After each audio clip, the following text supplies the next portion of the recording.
your fingers.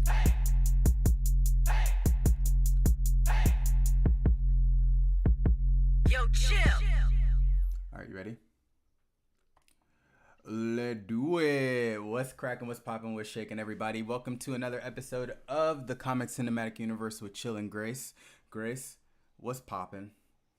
Hello, I am cold today. I'm freezing. I got my sweater on. I wish I could show you guys actually, because it has it's like a embroidered Michelle Pfeiffer Catwoman like on the back, but I wouldn't be able to show it to you guys. But No?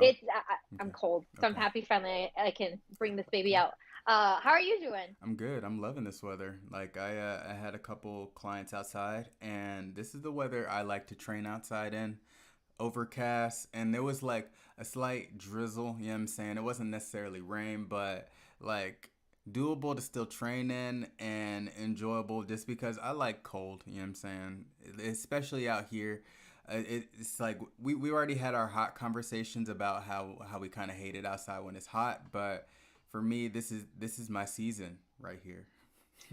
I love no, like I think the best thing is like when you're cold, but you have like the right items to keep you warm, or you're in the blanket or something. Like this season, I think by the time that we're like just done with summer, we're tired of it. We're like, okay, when's it gonna come? When's it gonna come? When we finally get our cold, it's Hmm. just like, yes, like everyone's ready for it, you Right, know? right. And plus, it's Yeah, like, let's say 80% of the year we have our cold gear kind of like packed up in our closets and things like that. Like, I'm sure you maybe had that hoodie for a minute, you just haven't been able to wear it, and now you're just thousand able percent. to to break it out. So I love sweatshirt, sweater weather. You know what I'm saying? I just also got like a, yeah, you're right. Like I have this one. I have one that's also it's the Poison Ivy and Harley Quinn animated, like Batman animated series cartoon, also embroidered on like the back. Hmm. And I've been having them just stored, and I'm like, I want to wear them so bad because they're so cool. And finally, like I get to wear it, so I'm super pumped. And we're gonna go watch Halloween Ends tonight. You're too excited. So I get to take it off. Listen. It's a I'm gonna great watch weekend. it. It sits on Peacock. I'm watching it on the big screen in my apartment. I just keep sharing all the stuff that Jamie Lee Curtis is posting because she's posting some pretty dope like pictures, like a picture of herself holding a picture, of holding another picture, just from like the generations of these films because they've like, I Right. mean, they've for years, you know, and she's like second generation scream queen because her mom was in freaking Psycho. She was the Mm-hmm.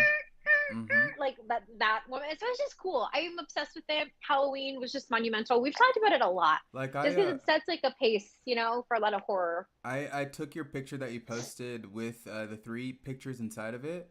I took it as Halloween from beginning to end, being that this is Halloween Ends. You know what I'm saying? So I Exactly. liked how it was like the original OG Jamie Lee, and then we get the Jamie Lee when this last series of Halloweens have come out. This is kind of like her coming back, and then this her now. You know, like the end of Halloween. So I really like that picture. Yeah, absolutely. So it was so cool. So I'm excited to go watch it tonight with my brothers. It's their B day, and so I'm just like, it's a good day. It's gonna be great. Awesome. Have the show, get good vibes, and then I got to go watch Halloween. I'll go watch like an episode of Bluey before bed just to make sure I can actually sleep, and then it'll be a wrap for Friday. What's Bluey? Okay, it's a cartoon Mm-hmm.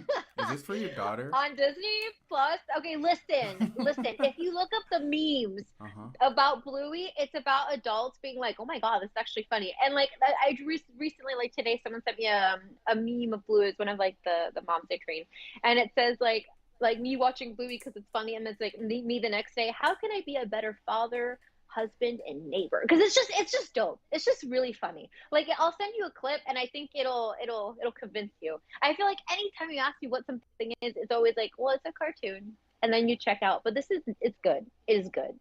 Good vibes. Okay. Lots of adult humor, and it's perfect. But it's Speaking meant for of kids. It's speaking good. of cartoon with adult humor, this is gonna be a random topic. It's like RIP to Cartoon Network. You know what I'm saying? Did you hear about that? No. Yeah. What was the news? It pretty much died yesterday, and it's being absorbed by Warner Brothers. But like as far as like the whole Cartoon Network, it's over and done with. You know, so like I Man. saw like I forgot what Instagram it was, but they posted all of like the throwback cartoons from Ed and Eddie, Johnny Bravo, and like a whole bunch of like just throwback cartoons that, like you saying with adult humor, that's the type of stuff that I think of, especially with Johnny Bravo. Even though it's kind of inappropriate today, Yeah. it was appropriate for me back in the '90s. So Because it just went like this to us, you know what I mean? And right, as adults, we're like, "Wow, this is kind of raunchy." right, mm-hmm. Man, I didn't hear that. That's really sad. I mean, I'm not surprised just because it's like of like the Disney, Nickelodeon, and Cartoon Network. I feel like that one did kind of taper off a little bit more. It's not something I hear about all the time. So it's not surprising, but still, it's like RIP to a big piece of a lot of our like childhoods. You know, like I grew up on all those shows, But so let me that's ask you as a sad. mom, for your child, right? In terms of just like streaming services for your daughter, is it just strictly like Disney Plus, or do you have her like on the kids section of Netflix? Like, how does it work as far as a mom and kids and streaming? I mean, we have everything. We have the Hulu, the HBO, we have the Peacock, we have Disney Plus, obviously, and we just make a kids profile for her, and Okay, so that's what we do. okay. Yeah, and so then she just kind of streams for things that way. And yeah, it's funny though. Sometimes some projects won't be on the kids one, but it'll be something like Moana, which is like very much a kids movie. Mm-hmm. It's through and through. Sure. But I think because it's like a PG rating, it's not on the kids one. So she's like, "Mom, I need to get I need to get Is into kids like only yours." rated G, and that's It's it? weird. I think that's what they allow them to do. So like she'll ask me like, "Mom, like I'm trying to look up this, but can you help me?" Like and so I'll have to go to my profile and look it up, and it'll be there, but it won't be on hers. It's just very interesting. Very Yeah. interesting. Yeah, I was just wondering if there was a way for Cartoon Network to fit into the streaming era, but there's too many streaming platforms like huge that are already kind of established, you know, and it may be late in the game, so them being absorbed by Warner Brothers, like I saw like I think a picture of, because Teen Titans was Cartoon Network, and that is already on HBO Max or whatnot. So I'm HBO. assuming that like a majority of those cartoons may just be floating to HBO Max, because I think HBO Max has. Do they have like an Adult Swim section on there? They do. And right now that you were mentioning that, I'm like, you know what? Like the other day I noticed and I was like, I don't think these were here before. Scooby Doo, Powerpuff Girls, Mm-hmm. all of those are on there. So yeah, like yes, you know, that's exactly what's happening. HBO Max is the new Cartoon Network, basically. So if you want it, you gotta go to HBO Max, basically. All right. Wait, you froze. Hello, hello. Oh no, what's going on? Grace. Grace. All right. So, we are going to try this again. Hold on. Let me hang up and let me call her again.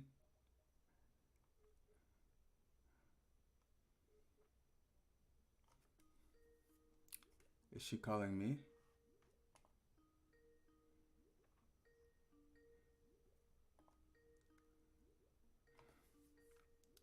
Boom, doom, doom, doom, doom, doom. Uh, come on, Grace. Give us a call.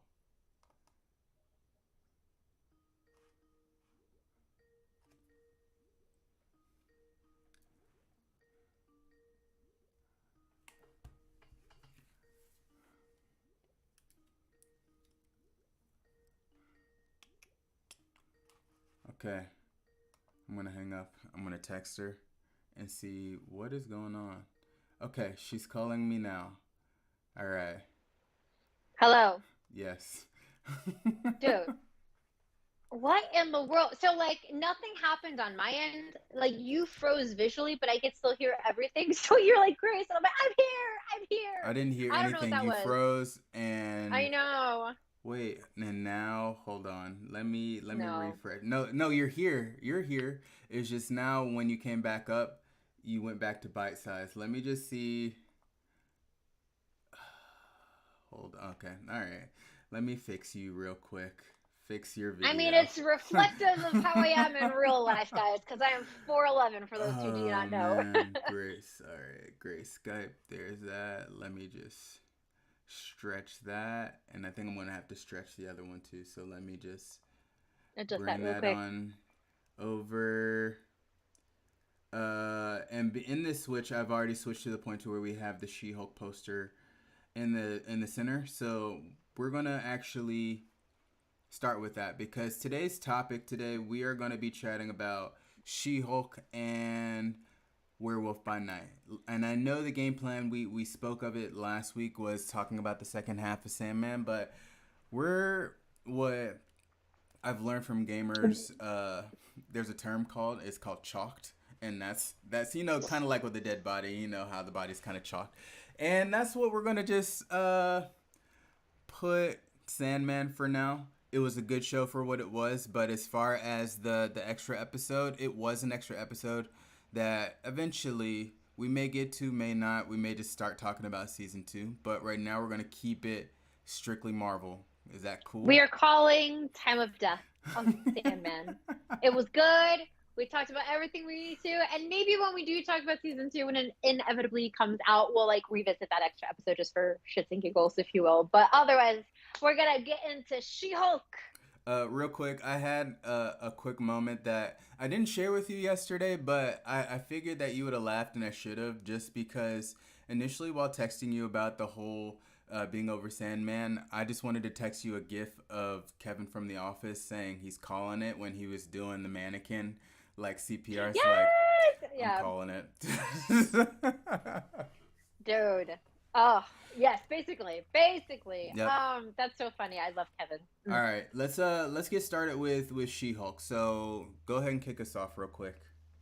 All right, guys. So this was the season finale of She-Hulk, and it pretty much bleeds right into what we saw last week, which was at the gala. Basically, there was like a cyber attack, and there was a sex tape that was leaked, along with just text messages, and basically everything that anyone would just obviously be very upset about. A complete just like personal attack on all fronts, right? Mm-hmm. And of course, She-Hulk loses it. This is really the first time that she's losing it, and losing it where the people respond in this like negative way immediately. Like the moment that she starts to show any kind of indications of anger, they're already like in uh not attack mode, like they're already running and fleeing and screaming, you know what I Right. mean? I feel like their response to her response was so dramatic, but that's kind of the premise of what we left off with last week. And here we see that Jennifer is in Jennifer form again, and she is now in the same cage that we saw Blonsky in earlier in the season, and that's kind of where we start off. Can I stop you right there? Yeah. Like, is it really dramatic? Just Oh because no, just it is because so dramatic. we haven't had like this whole season she's known to be the Hulk, but this is still She-Hulk, aka Jennifer Walters. So of course, especially if you see a Hulk hulking out, you think about the Hulk in whatever country that destroyed the whole city that Tony ended up having to like take care of. So I don't think it's too traumatic. It's like, oh shit, she's finally raging, run, you know what I'm saying? I think it's like, I think what I find dramatic is just the quickness that they kind of responded in that like severity. I feel like it just didn't match that. Like obviously eventually she does start like kind of rampaging through the gala. Mm-hmm. But like I think it's like the moment you just see her showing indications of being angry or frustrated, they already kind of flip. And it looks like for that little like snippet of a piece, I feel like it's a very exaggerated response. Like they immediately flip into that. Obviously, it's like, yes, she does end up like rampaging through the place, and hell freaking yeah, you should probably run. Mm-hmm. And it's like, and to your point, it's like they've seen a Hulk lash out, so it's like maybe like PTSD type of thing. So maybe I should be a little bit more lenient on it, you know. But Yeah. I do think it's just very reflective of what this season has like really shown. And I think Jennifer Walters has explained a lot of it in the first episode that, you know, like as a woman, you do have to be, there's, you know, you're allowed to show a lot of emotions that unfortunately like a lot of men sometimes get criticized for, like, you know, the vulnerability, all of that. But the one emotion that people don't really allow you to share as a woman is like anger, because then you're hysterical, then you're over, all these things. And that's kind of one of the things she talks to Bruce about as to why she's probably able to kind of just melt into the role of the Hulk a little bit easier. And it's kind of obviously like a very dramatic expression of that the moment she starts to be angry, like there's a dramatic response, and obviously like I think eventually those do match up really appropriately, but I think it's just it's kind of a parallel to that commentary that they've discussed. Mm-hmm. Okay. Um, let's continue. Sorry. We move on. But anyways, that's a lot of last week, right? But this week, we see this start off, and she's already in the cell, and she's already kind of lawyering up of like, we gotta find out these people, we gotta do this, we gotta find like all this stuff, but she doesn't realize that I think she's not realizing the level of scrutiny that she is needing to handle right now. The fact that she's getting like prosecuted and all these things, Mm-hmm. and Nikki's really the one to be like, you need to calm down because like you took like they baited you and you took the bait, Right. and now this is the mess that we're in, and Mm-hmm. so unfortunately she had to take a deal, and the deal was that she can no longer turn as She-Hulk, right? Mm-hmm. And she lost her job, Again. and ultimately again, Mm-hmm. yeah, and ultimately she has to move in with her parents because no one's gonna hire her, and so she's really, really in like a bad place at the start of this episode. Okay. So right here and there, let's say this quote unquote bad place. Though you lost your job as a lawyer, you still have the option of becoming a superhero. Just throwing that out there. It's not No, she like you're, doesn't. She has a dampening device. There's literally she can't superhero. You know what I mean? So even that's but not really a viable option. let's say if that were the case, then why why why doesn't everybody have like a quote unquote dampening device? Let's say, if anything, why can't you just take it off and say, instead of doing this, let's make the terms of this deal is I won't lawyer anymore, and now I'm part of the DODC or some type of government organization, just to the point to where she can actually use her power for quote unquote good. Well, I don't think she was in a place to really leverage any of that. Like honestly, for them to immediately like her first really like lash out as She-Hulk ever, in this way, and then immediately they want to like take away her powers. I Mm-hmm. think that was like kind of a that I don't think that punishment matches the crime in that sense. You know what I mean? Mm-hmm. Nobody died. But I don't think she had the leverage to try to change the agreements and the terms, because when they approach Jennifer, they tell them like, you can be released, but these are the terms. It doesn't Right. seem like there's any wiggle room. You know what I mean? So Mm-hmm. that's not really an option. I feel like where this was going to lead to was that she was going to kind of open up her own practice, but it does seem like she got hired at the end of the episode back into the firm she was working at. But I thought maybe she was going to take a page out of Matt Murdock's book in that sense. Yeah. Okay. So she's released. It's a sad story. Got the family asking her to still do big jobs around the house, and then they forget. They're like, "Oh right, can't can't use your strength Man, anymore." her mom is so funny. It's like that critical mom, but it's almost like the soft jabs that are like unintentional but intentional. They're almost like passive aggressive. Mm-hmm. And I just love the dad. It's so when she's moving into the home, obviously there's like paparazzi news reporters all around the house, and I love how the dad's like, I don't care that we're in a drought. I got water pressure for days. Like Right. And you I love remember, him. I Yeah. remember like him saying that. I'm just like, it's LA for you, like that was like, I almost like related when he said that. Oh, 100%. And I love Mm-hmm. that they do that because I think, I don't know, there's little sprinkles throughout the series to remind you that this is based in LA, which is kind of cool because it's like, I don't know, at least for me, I'm just like, I like that. I feel like she's my neighbor. I don't know. You Yeah. know what I mean? Like, I get Mm-hmm. that vibe. And so I get excited when they do make those comments. And I'm obviously, you see those signs. Right. We're in a drought. Don't use water from this to that, you know? So she decides to go to the Emil Blonsky retreat just to kind of clear her head, and now it's her friend. What's her friend's name?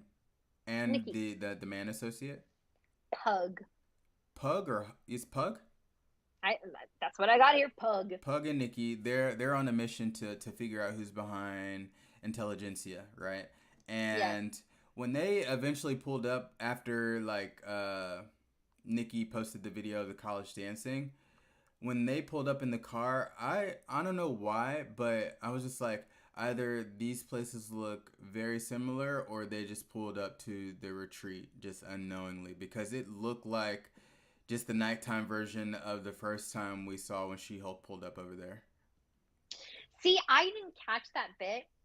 The moment I realized we were at the retreat was when they talked about the lack of reception, and I was like, "Oh no!" And because like I'm like I have such a soft spot right now for Emil because I feel like his development and his like redemption was so good, and I feel like he's like a lovable character. He falls under that category of just like secondary characters that are just like chef's kisses, of this phase.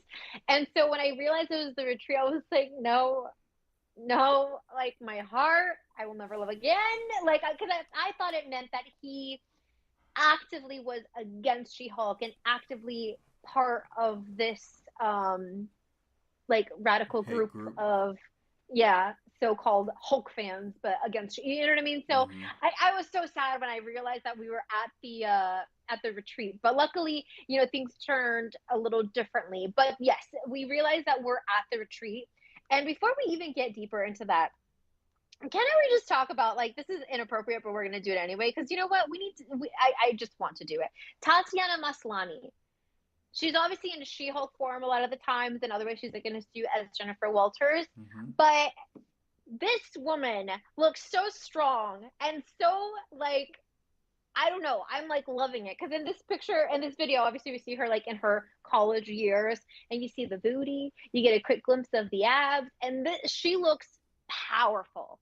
And I just wanted to highlight that because like we see her a lot in just like the normal honestly, we see her in pajamas or in her lawyer gear. I feel like that's like the range of Jennifer's attire. So we see a lot of it in like She-Hulk, and obviously she's buff, so I feel like I did not recognize that she also had to go through all of that like Avengers training that Wait, Chris pause. Evans has In what to, moment? In what Scarlett moment are you referring Johansson.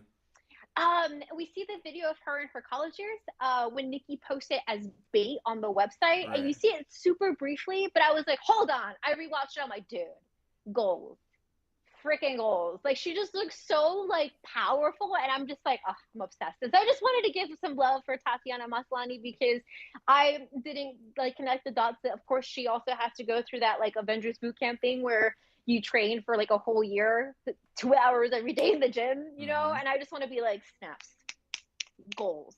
But I'm she, obsessed. okay. I'm gonna play the other side. I'm gonna play the hater here. She's not out here looking like Captain Marvel, because Captain Marvel's body was jacked. Like it wasn't like huge, but like it was great. All of these women have had to go, have had to like get jacked for these roles, right? Like Mm-hmm. Scarlett Johansson, Captain Marvel, and like I feel like you mentioned Captain Marvel because the cool thing is that they posted some of her like her training videos, and I Mm-hmm. watched them because it was pretty dope. So I'm wondering if that's why you also brought her up, but like I I didn't brought her. recognize. I brought her up Go just ahead. because I saw, like, I think I sent you the picture. It was like, it was a simple picture of the gown of the opening, and it's like a simple I have it back on my picture, freaking. I have it on and my iPad those because it's those like rhomboids I'm. and traps and lats. I was like, yo, Yeah. she definitely hit them weights and hit back day for sure. And I don't want us to sound like we're objectifying. It's just like I mean, you guys know like we're trainers. We mention it here and there. So I feel like we just have such a great appreciation for how much work goes into building that. You know what I mean? And Mm-hmm. so I didn't, I think, give that credit to Tatiana Maslany Mm-hmm. because we see her in She-Hulk form, and of course, like that's all CGI. And I just didn't realize that she also had to go through the whole thing. And I feel like in this little scene, I think you just see all of that work. Because if you, maybe I think you just didn't look back because, I'm like, gonna I have to think watch you the need the to look back. video. You do. No, I'm you gonna have to really, watch really it do again. because you'll I think you will like um think differently, and I would definitely put in the category of like Captain Marvel, Black Widow, all of them that do this boot camp, because I know they do it. You know, they talk about all the time, like the training to be a superhero. You know, I feel like Zoe Kravitz talked a lot about it in one of the interviews that she did for Catwoman. Like just the training that they have to go through is so Mm-hmm. substantial. And I just wanted to highlight that because, man, like she looks so good. And I just wanted to mention it before we move on any further. Well, no, yeah. Last little tidbit on that. I wanna shout out to every woman out there, just because like I told you last week that I saw uh the Woman King, right? And there's a video out there of every one of those women warriors training, you know, and everybody that was in that movie looked super fit, super buff. So shout out to, like, once you sign up for a role and you know that it's gonna require you to do some rigorous training just to get the body of the look that the production team is looking for. Shout out to y'all for putting in that work and making it look so you don't have to be CG. You really have abs. You really have a back. You really have arms. You know what I'm saying? So shout out I to mean, all of y'all. and I love that because it's like, you know, we didn't get this kind of representation like a decade ago. You know what I mean? Of Mm-hmm. just seeing women portraying these powerful characters, and you know, obviously, if it's like you're a superhero, of course, it's just like the, you know, the men that play superheroes. Like there is just such a rigorous like training that goes behind it, and I appreciate it. Like I'm telling you, like I know the exact picture you're talking about with Captain Marvel because I literally have it on my iPad Mm-hmm. because it's just so empowering and I love it, and I just wanted to show some love because I was like, wait a minute, and I literally rewind like 3 times. I'm like, dude, I'm obsessed. This is great. Yep. Boom. Um. Oh, so back to this retreat with Emil Blonsky. So when they show up, right? When Emil shows up finally, first by this point we find out that the creepy guy, he is the head of intelligentsia. What's that guy's name?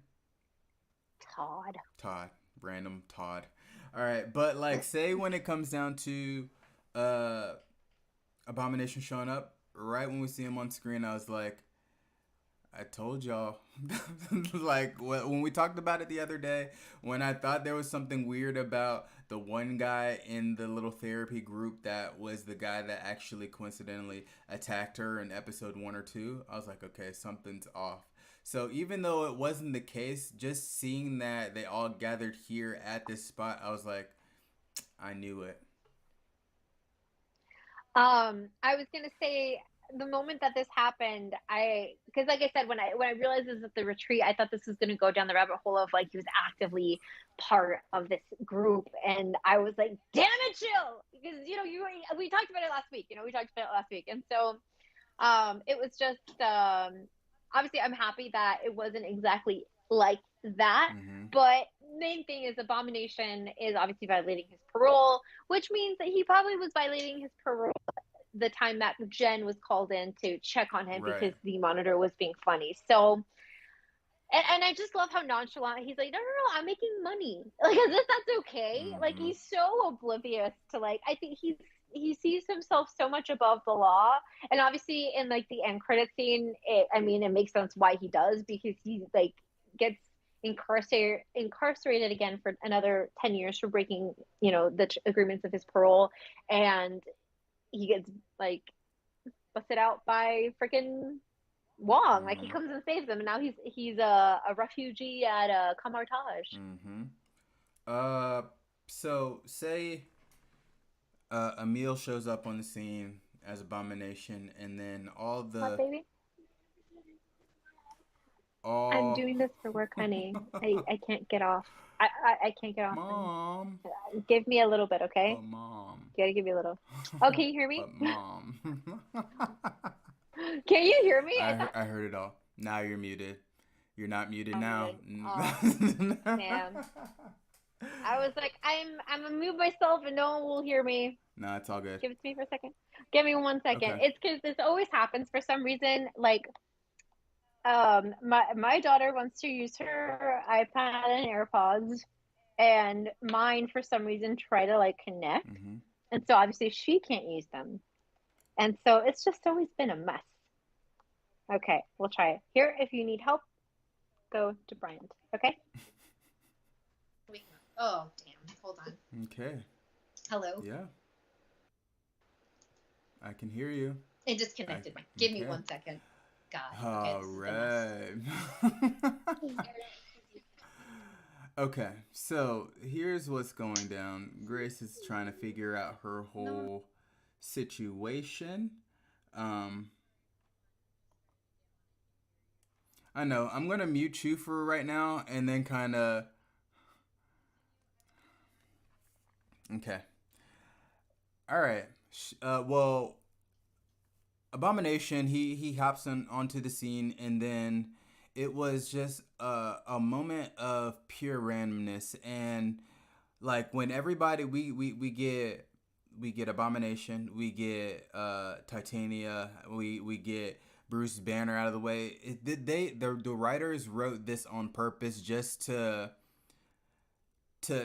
continue to go into that fourth wall break, because at this moment that's where uh She-Hulk, she comes back into the camera, is like, yo, what is going on? Why are we having all this happen in the finale? Like, it's like they're tying up all the loose ends here, and they all meets at this one point. And I feel like that's kind of where a few of the shows in the past have gone, you know? And it's like we didn't get really too much information in other shows to the point to where it was an unsatisfying ending, and they kind of addressed it here, which was kind of cool. Like, they addressed it to the point to where it's like we can't have it all, you know. And in this fourth wall break, Jennifer Ashy Hulk, she actually like, as you're watching, you may think something's wrong with the screen. It actually goes back to the Disney Plus welcome screen of the, like, the Marvel page or whatnot, and she pretty much knocks out the She-Hulk app, and then you see her just kind of live on that screen, and she's looking for, I guess, you know, the I think it's like the Avengers Assembled show where they go the into the behind the scenes. So right there, she actually flips herself from She-Hulk into the Avengers Assembled, and we're on Disney campus. And Grace, are you good? All right.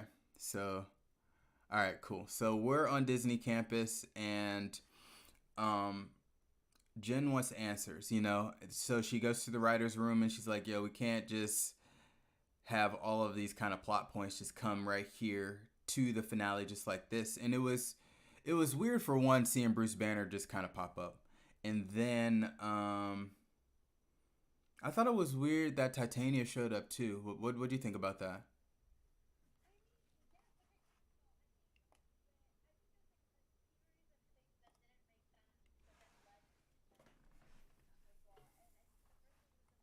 Wait.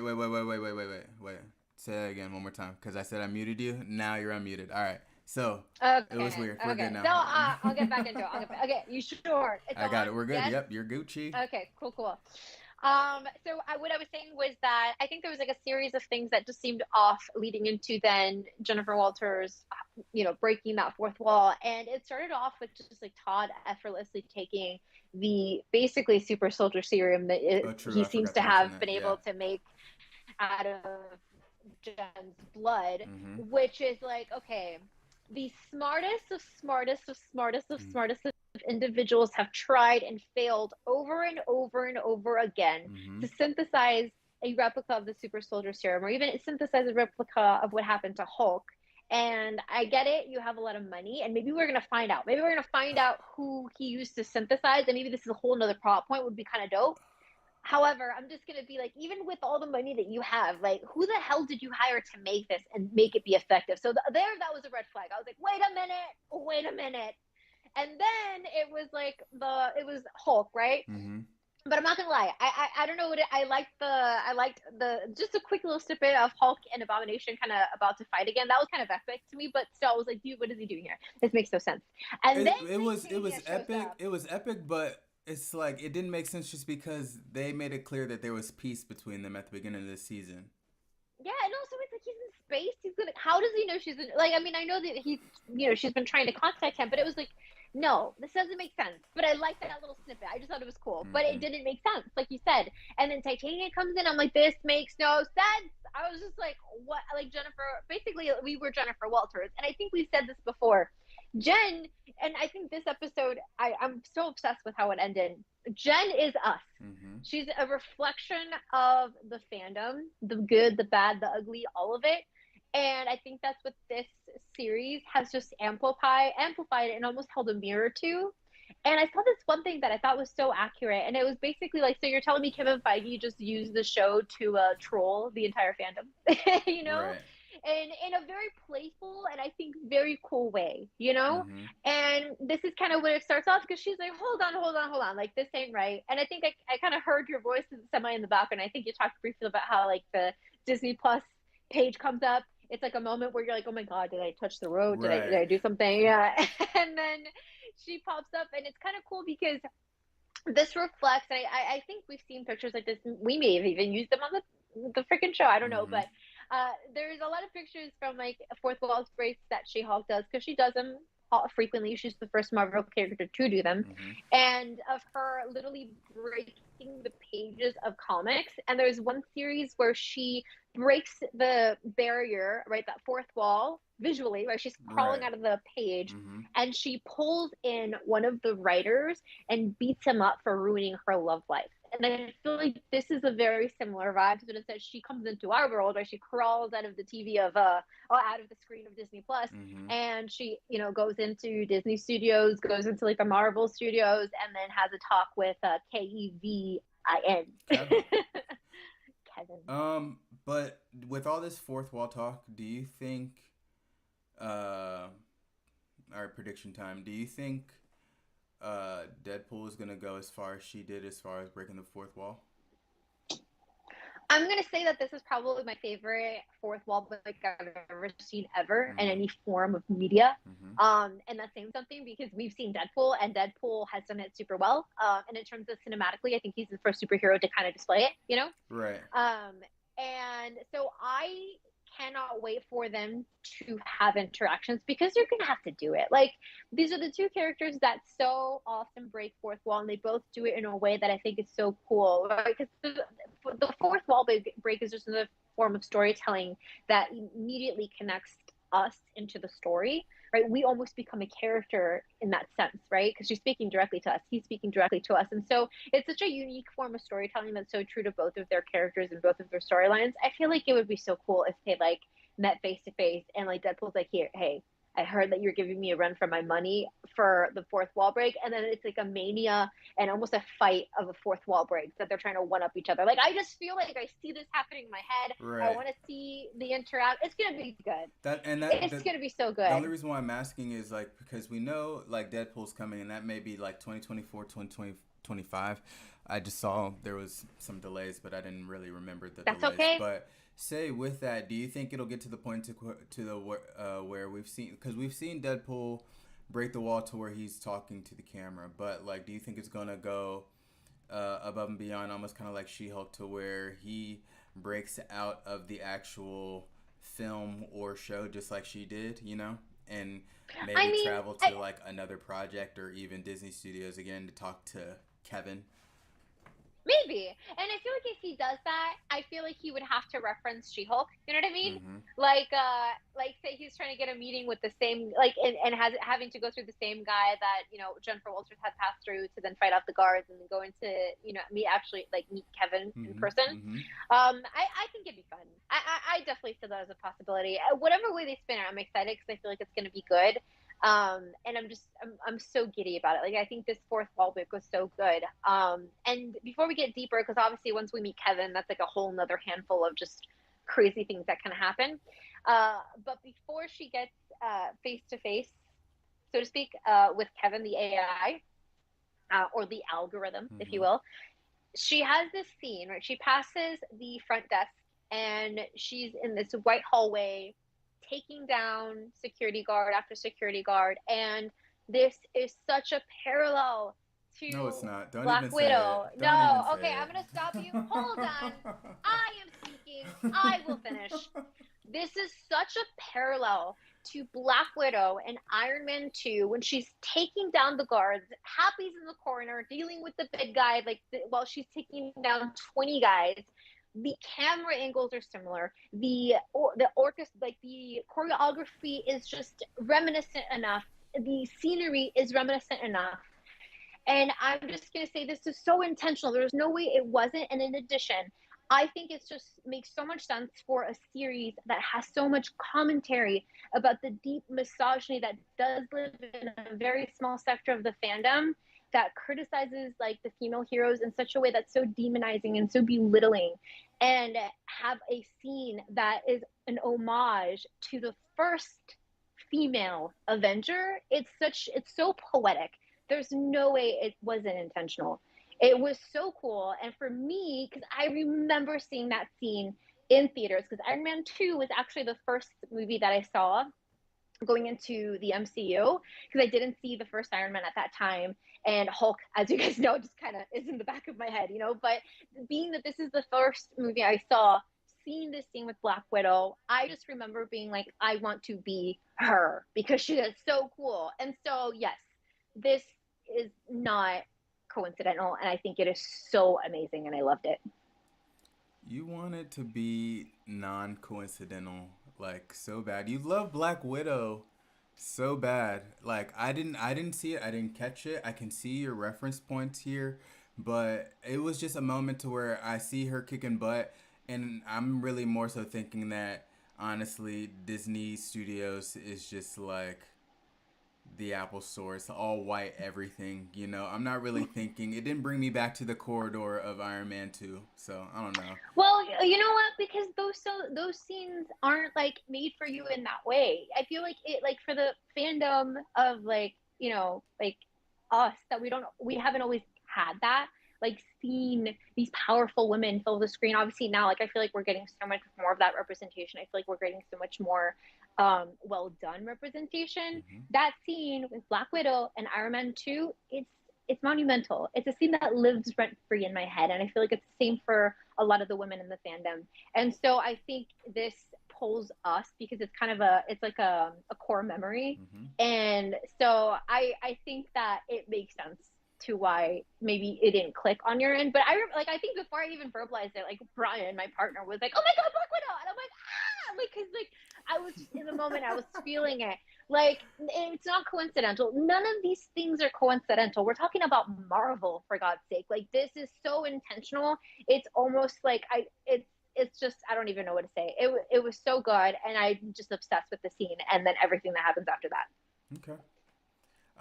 No further comments because I don't want any women fandom to come after me thinking that I'm hating on Black Widow or Grace in that matter. It's just I didn't catch the reference.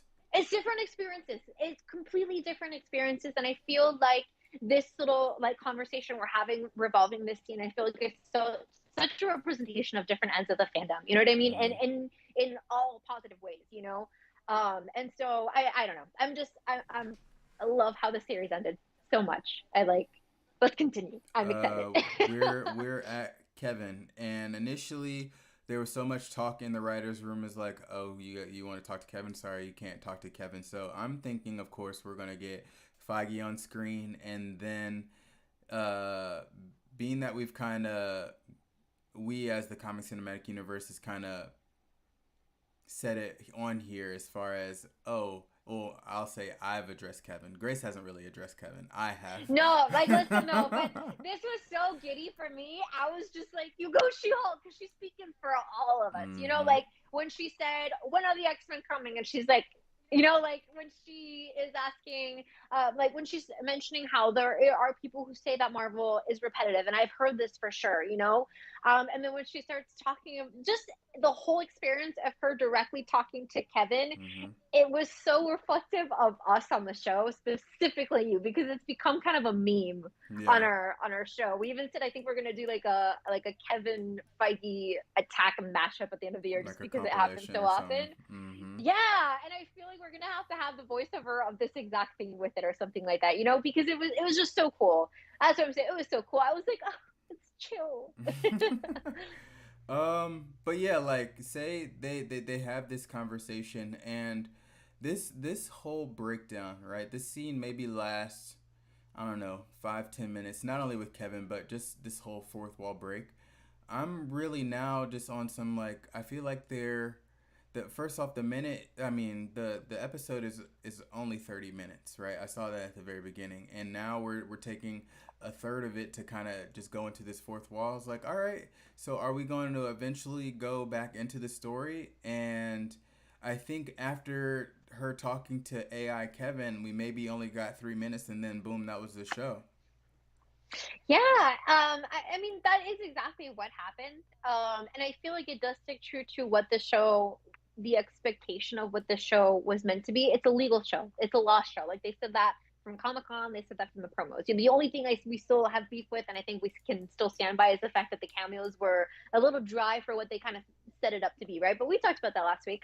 And so yeah, like I think for me, I was still kind of hoping we got a little bit more like of a fight scene, because obviously it's kind of what they said. It's like, oh, like there's a formula and there's a thing that has to happen with like superhero things. Mm-hmm. And I think Marvel has explored with very, I don't want to say unconventional methods of storytelling when it comes to superheroes, but I'll kind of lean into that. Um, and I think this is just one of those examples. But something that I think that they did in this episode that I think was really well done, and that kind of remedies maybe those who were like, oh, like we didn't get a full fight scene, like it maybe fell short because of that. They, as they're having their back and forth, right? Because a part of this is like it shows that the writers are fans. Mm-hmm. Like the writers are fans because they're bleeding like our ideas, our theories, our concerns, our whatever into this series. And I think this episode's such an accumulation of all of it. And part of it, like I remember when it's like when Kevin's like, no, no, no, but it's supposed to happen because we're gonna do this and this, and it's like save it for the movies, save it for the movie. Like I Mm-hmm. feel like they're loading, and we talked about this last time. We went on a huge tangent about just the future of the MCU, what this next phase has to bring us in order for the following phase Mm-hmm. to land. And this episode, I think, addressed it all. They talk about the stakes. We talked about that last time. If there aren't stakes, the battlefield won't mean anything, Right. and that really falls into us caring about these characters, us caring about the relationships they have with each other. I used the original Trinity, like Iron Man, Thor, and Cap, as a great example. Mm-hmm. And I feel like just by them kind of blending this into these conversations with Kevin, it's like I feel like it's addressing that. And then her just being like, save it for the movie, save it for the movie. I feel like it's almost just a confirmation of like, guys, we hear what you want.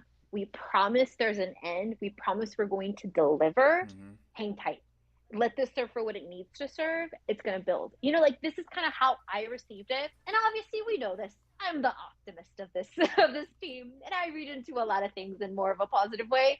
But I don't know. I liked this episode as it was, and I feel like they were smart to blend these small comments that mean a lot, because it means they're listening. Like when she said X-Men and gave us a thumbs up with the little wink and everything, I was like, dude, we were literally just talking about Mm-hmm. all of this last episode. And it made it even funnier. Like, yes, she's like talking directly to Kevin, which we jokingly do all the time. But it was almost as if she received the letter that you wrote, or the accumulation of letters that you specifically wrote, and she's delivering it to him. Yeah. And it's just, I don't know. I love this episode so much for all of those reasons. It's such a fan service through While and through. while she was talking to Kevin, did you catch the Black Panther reference? Oh no. Okay, tell me, what is this? So she I think she just walks in and she comes in She-Hulk form, and he kind of tells her like they don't have the budget for the CG or something like that, so she has to transform back to Jennifer. But it's like we have our visual effects person or group working on something else, and then they play like a little clip of Black Panther music. Like it's only the three drum sounds like doo doo doo. Like it's like that random sound that the visual effects team is actually working on Black Panther right now. So I thought that was pretty cool. I missed that. I love that. And Mm-hmm. by the way, the way you said the little do do do was so good. It was enough that I'm like, dude, I know exactly. Done, done. Yep. I know what you're talking about. Mm-hmm. I hear it. Yeah. So all in all, like I think this episode ended as it should have. Yes, I think it feels a little unconventional. I feel like it addresses that. It addresses it in a way that I think for me it ended the way that is I think authentic to what this series served. And I'm just really pleased with what we ended up getting. It was good. So last little thing I have, and I don't know if it's a good or bad thing, but let's say when it comes down to Daredevil, okay? I know this isn't the same Daredevil of Netflix, but let me ask you what two questions, it's a two-part question. First part, are him and Jennifer an item? Yes, they are. Are they going to make the long distance relationship work? You know what? I don't know. It's a lot of strain on both parties. It doesn't always work for everybody. My heart, my soul, I want it to. But it seems like they're an item right now. Like he's meeting her family. That's big. He's staying for a week in their home. So it seems like they're trying to blend and make that long distance relationship work is what it looks like. So yeah, it looks like they're an item. And I just think it's so funny how Jen was talking about like, see, Hulk smashes buildings, I have smashed this, and sometimes Matt Murdock, and it was Mm. just, everything of this episode was so good. All right, so part two, which is actually another two-part question. Okay. Have you seen first part? Have you seen? You haven't seen all of Daredevil, right? No, I have not. You've seen season one. I have seen a good Cause portion of season one. didn't we do I haven't season seen one? all of it. Didn't we recap season No. one? No. Where have you been? Are you new here? No, we have never I'm gonna go recapped to our season Instagram one. right now. I swore that like we made it a mission We've to talked watch. about doing it and we haven't done it just because we've had a lot of content to go through. We talked about maybe putting it in on one of like the slower months in terms of content, nothing specifically DC, Marvel, or even any of the other comic book related kind of things. Mm-hmm. And it's just been heavy. Like we've had a lot of things come up, so we haven't actually done it, but it is on our it's on our mutual doc where we put all of our ideas and dreams for this show. All right. So part two, being that you haven't watched it, I'll just say that in Netflix, okay, and I know I'm speaking specifically Netflix Daredevil. Um, he has the hardest of exteriors. Like there have been love interests that just couldn't work because he's Batman, but he's really Daredevil. You know what I'm saying? So now here, fast forward to Disney version of Daredevil, he's just super lovey dovey, and I'm just like, yo, what happened to the hard exterior of Matt Murdock from Netflix? So being that you haven't seen it, I know you can't really kind of. Hello, are you're frozen again? Oh, okay. I think you're I'm here, back. I just had to fix some things, but I've been here. I've been here. Continue. but it's yeah. I don't know. It's just it's a different a different type of Matt Murdock that we're getting, and I was just asking how you felt about it.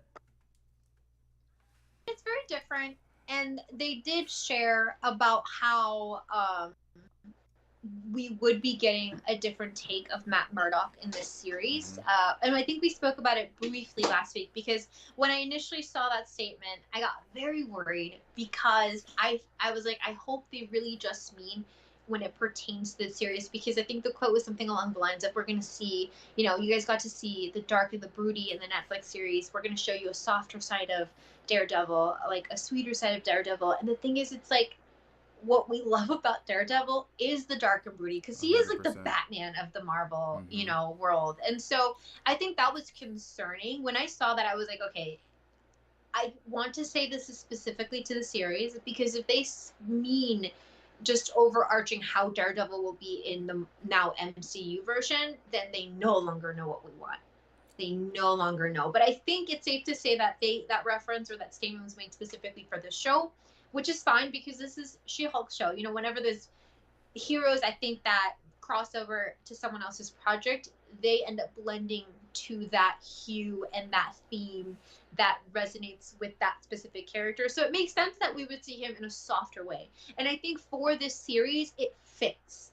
And it was kind of cool, like it was nice to see him, be sweet to her, and obviously like they have this chemistry that was almost immediate. And I think and we still got to see, say, like his skills as like a lawyer. I think I mentioned it when we got that back and forth in that last episode. Like it was so cool kind of seeing it and see Matt Murdock do his thing in the courtroom and take control and do what he does.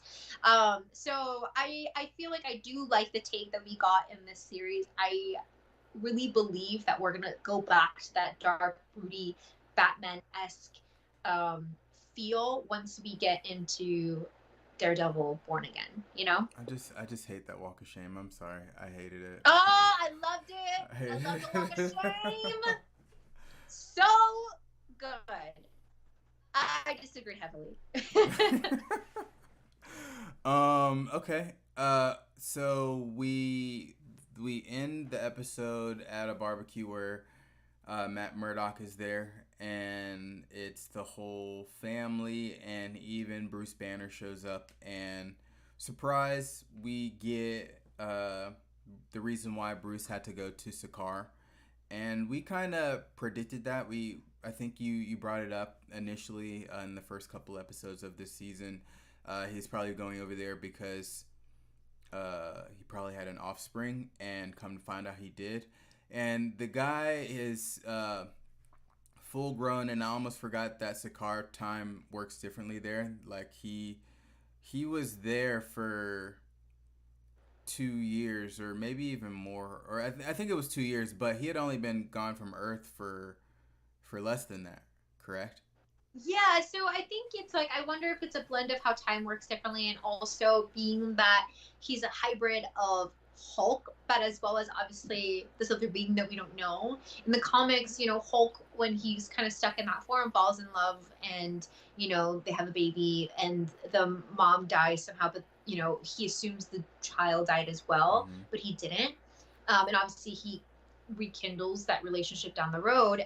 And so that's kind of what we talked about episode 1, because, with the spaceship, Sakaar, it easily kind of led down that road. And so it's nice to see that is where it went. Obviously, we still don't know a good amount of what actually happened on Sakaar, because he's like, I'll tell you what happened, but first of all, here's Scar.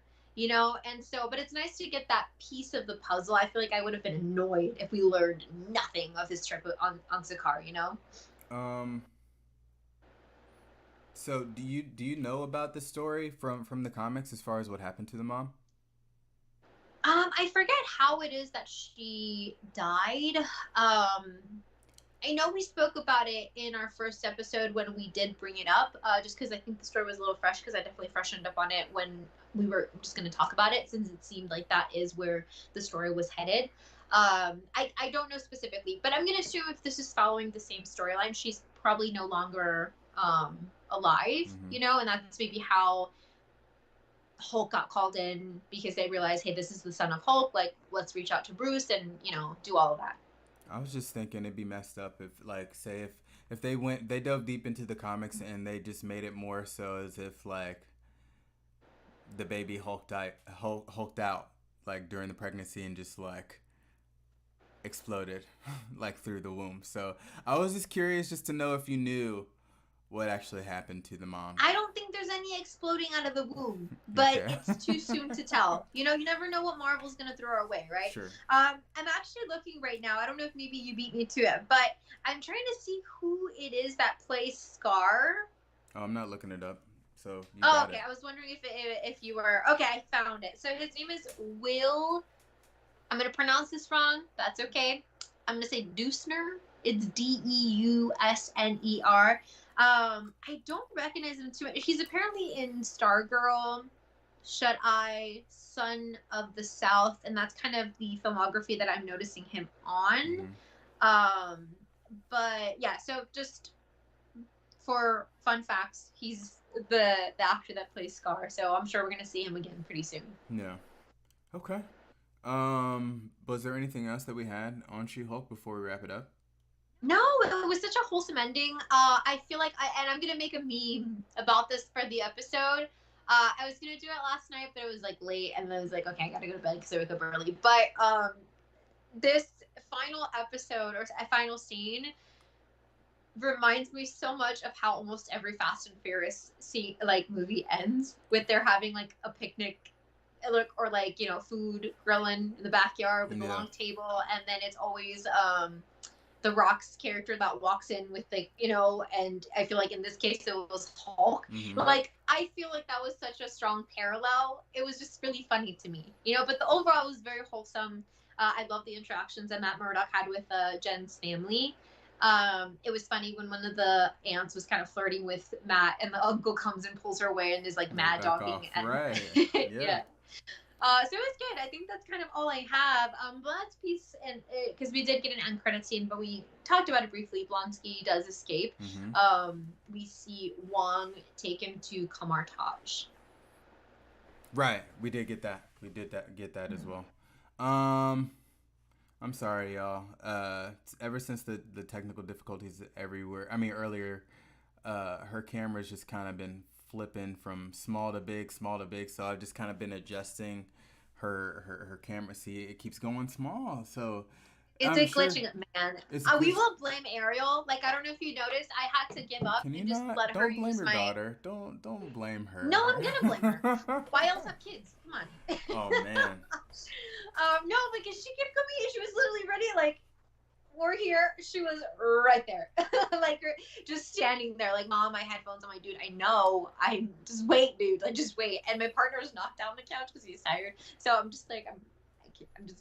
You have to be mom real quick. Just take him. Okay. Well, I switched the screen, and we're back to our beginning screen here, and I'm hoping that the camera's fine here, and if not, then doesn't matter. I'll just keep adjusting so it fits the window. So we are going to be chatting about. Wait, say something, Grace.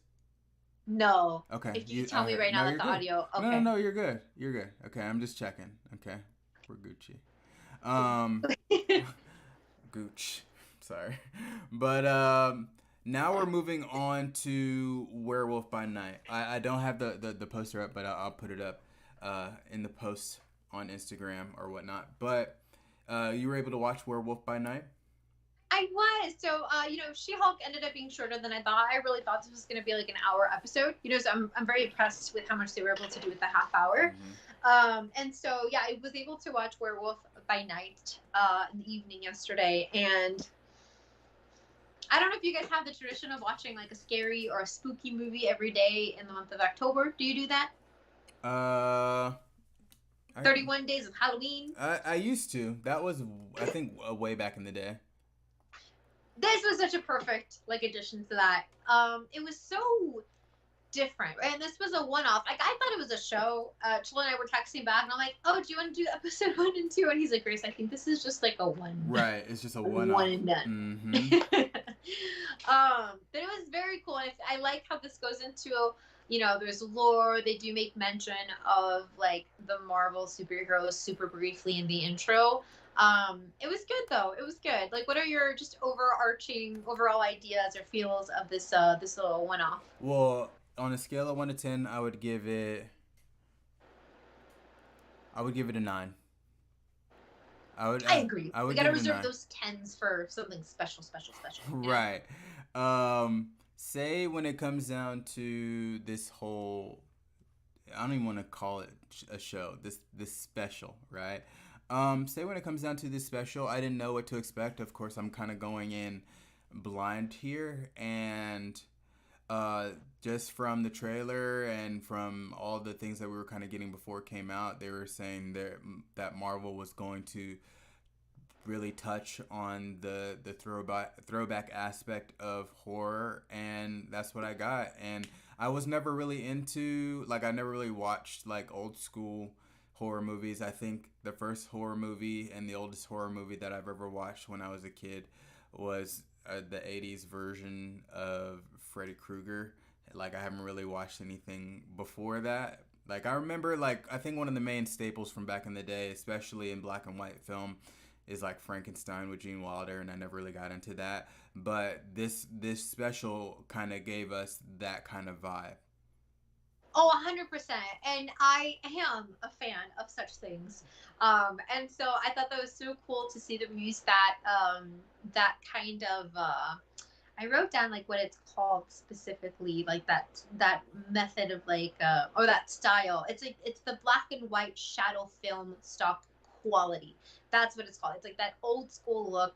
And I think it's like, you don't get things like that nowadays, obviously, because it looked like that because that's the maximum they could do for like filmmaking at that time. Right. But now it's obviously very retro, and so I love that they did it this way, because obviously they didn't have to do it this way to tell the story. We've seen things based in different time periods that don't have this type of filmography, cinematography, and so it was very unique and I think very different for Marvel, and I really liked I really liked it. I think they did really well with it. Definitely.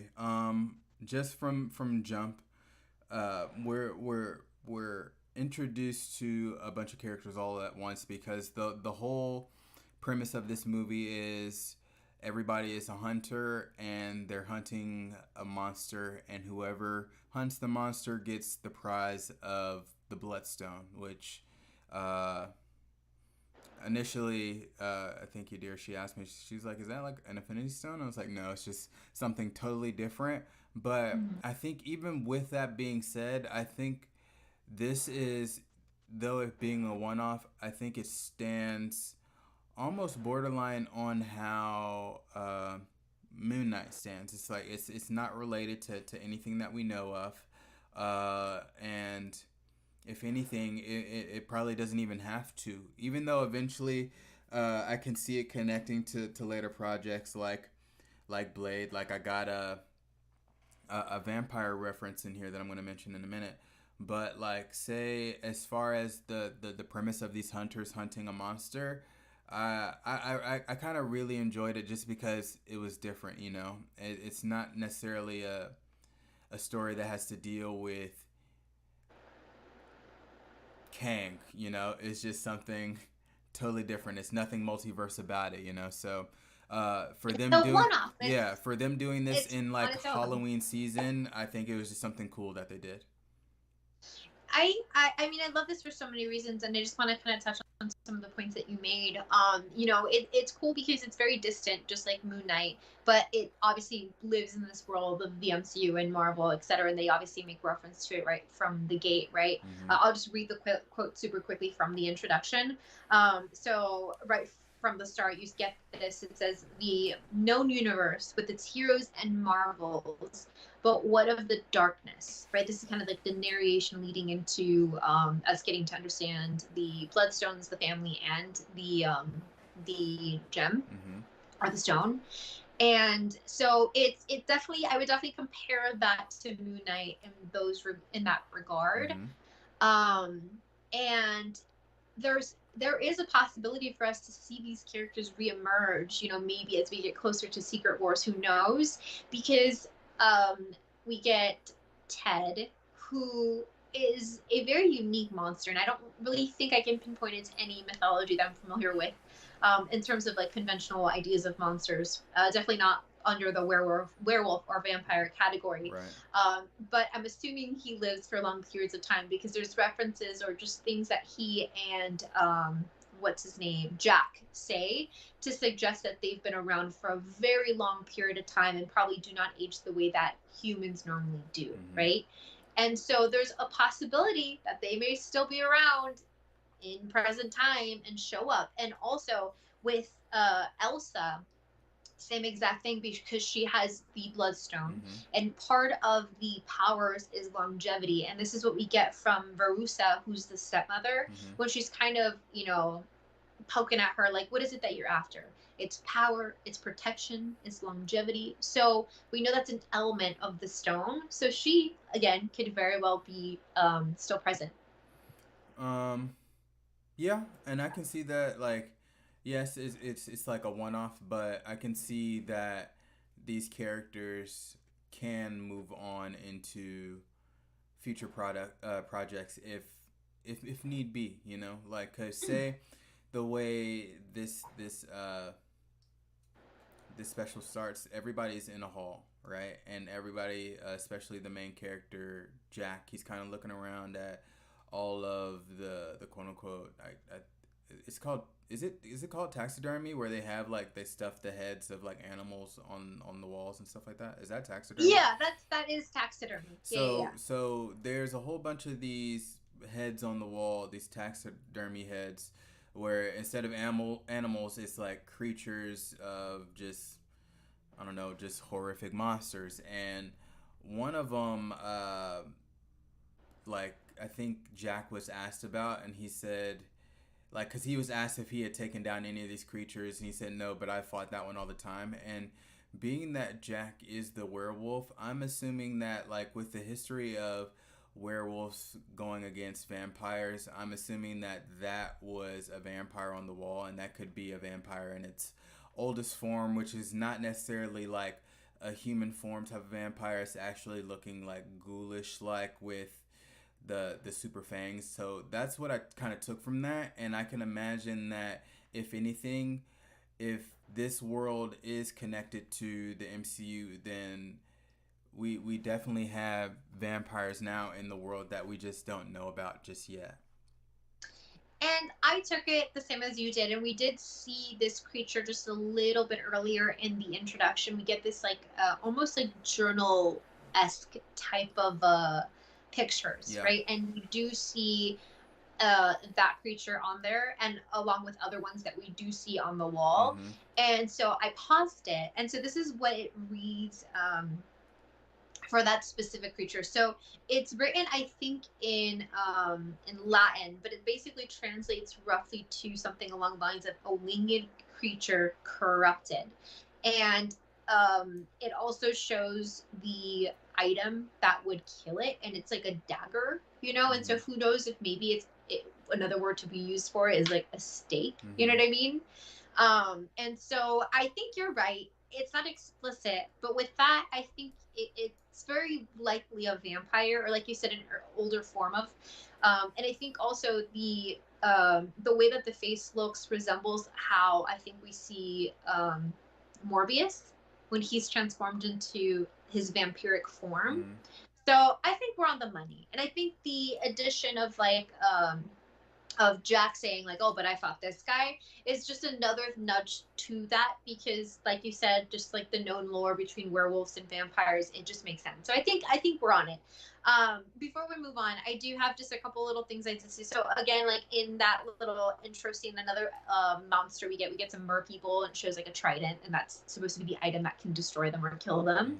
And then we also see a Sasquatch. And it specifically says Sasquatch. Right. Did you see that? I saw it. I saw them, and I didn't see like the words, but I'm like, that looks like a Sasquatch that I've seen in maybe like a beef jerky commercial or something. Like I've seen that face before, you know.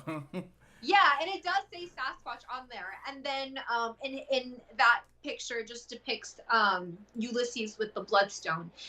And so real quick, just kind of background on the bloodstone. It's so funny that that Yadira made that, like, or asked you if that was also part of related to the Infinity Stones or something. Something that is, I think, parallel to the two is that the way that they adapted it from comic to cinema is that for the Infinity Stones in the comics, they refer to like the Infinity Gems, and they kind of switch the vocabulary to stones, and they do the same thing with the Bloodstone, because in the comics it's referred to the Blood Gem. And so in that case, they're related. Apart from that, nothing else. Doesn't seem to be any relationship between the two stones. Just the verbiage. What was that? I said just the verbiage is kind of related. It's just like the way that Marvel like approached the two in terms of, you know, translating that into like cinema, or just, you know, to the live screen. I think that's where they parallel. And that's kind of as much as they do. Because I think I was asking a similar question when I saw it, you know, just because of the way it looks, the way they talk about it, seems like a very powerful thing. And I wondered maybe if they was synonymous to a stone we already knew, and then I realized it was just a separate thing. And the way that in the comics, let me see, I think I wrote it here. So in the comics, this is based on like, so Ulysses Bloodstone, he's in the comics. he originally was a caveman and was kept alive with the blood gem, and we see him come out in like 1975 is when the comic was released. And originally the bloodstone, I think, in this series is given and passed down within family. And the reason that Elsa wasn't immediately granted it was because it seems like she kind of deviated, right? And gave up her birthright to the stone, which is why we end up seeing this hunt. Yeah, I think the stepmom mentioned that she deviated to follow in her quote unquote mom's footsteps, but from there it's like you kind of see that there's already something going on and something's kind of off, even if like the mom is out and then and then Elsa kind of falls in that. Something's off about this quote unquote bloodstone. So I don't know. Like we don't even know its uses as of right now. All we know is that no monster can touch it.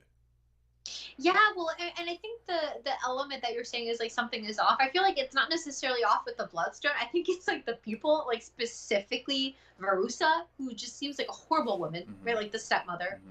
And part of like that introduction, they talk about how there's like 5 historical like monster hunters, like families, right? We see them kind of circled around like a table, I think, or something like that in part of the drawings. And this is just one of those families. And so it's very culty, and I think that's the element that makes it feel very just very off, you know. So with before we go any further, a random thought, with seeing this special now and then us kind of talking about vampires real quick, do you think that the guy in She-Hulk on the group episode at Emil's retreat, he said his dad was a vampire or something like that? Now, do you think what he could be saying could be a little bit more accurate? It's just that nobody believed him? Yeah, I think so. In the comics, there was the existence of vampires. They refer to it like as a curse, right? And some event happens where the curse is no longer present in our world, but through someone's usage of the Darkhold, it unlocked basically and introduced vampires into the world again. And we know the Darkhold has been in use. So there's many different ways you can look at it, but I think it's safe to say that vampires are officially in the MCU. You know? Okay. I was just kind of picking your brain just to see where you were at. I'm with it. I'm picking up what you're putting down. Awesome. We're eye to eye. All right, so the hunt begins, and in this hunt, I'm thinking honestly, every person that's in here, they're talking to each other, so it's almost just like a camaraderie. But as soon as the hunt starts, it's almost just like on some every man for themselves, and it's apparent when there's this one bigger guy with a beard just starts trying to take out all the other contestants just so he can hunt the creature by himself. And I thought that to be interesting. It's almost borderline on some Hunger Games type situation, but 100% Hunger Games. Right. Look, I think as we were watching it, what did I say? I was just like, may the what did I tell Brian? May the odds be ever in your favor, because that's exactly what it seemed like, you know.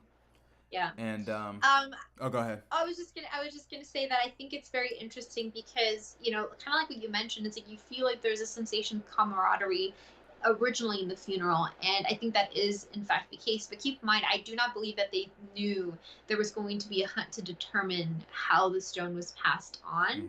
It seemed like that was very much like, this is an announcement, we will do a hunt, you know what I mean? Like, it seemed like this was new information for them, and obviously I think this changed the atmosphere because now they're competing for the stone. And in addition, what I found interesting was that these are the monster hunters. Their intentions are to rid the world of monsters and to protect them.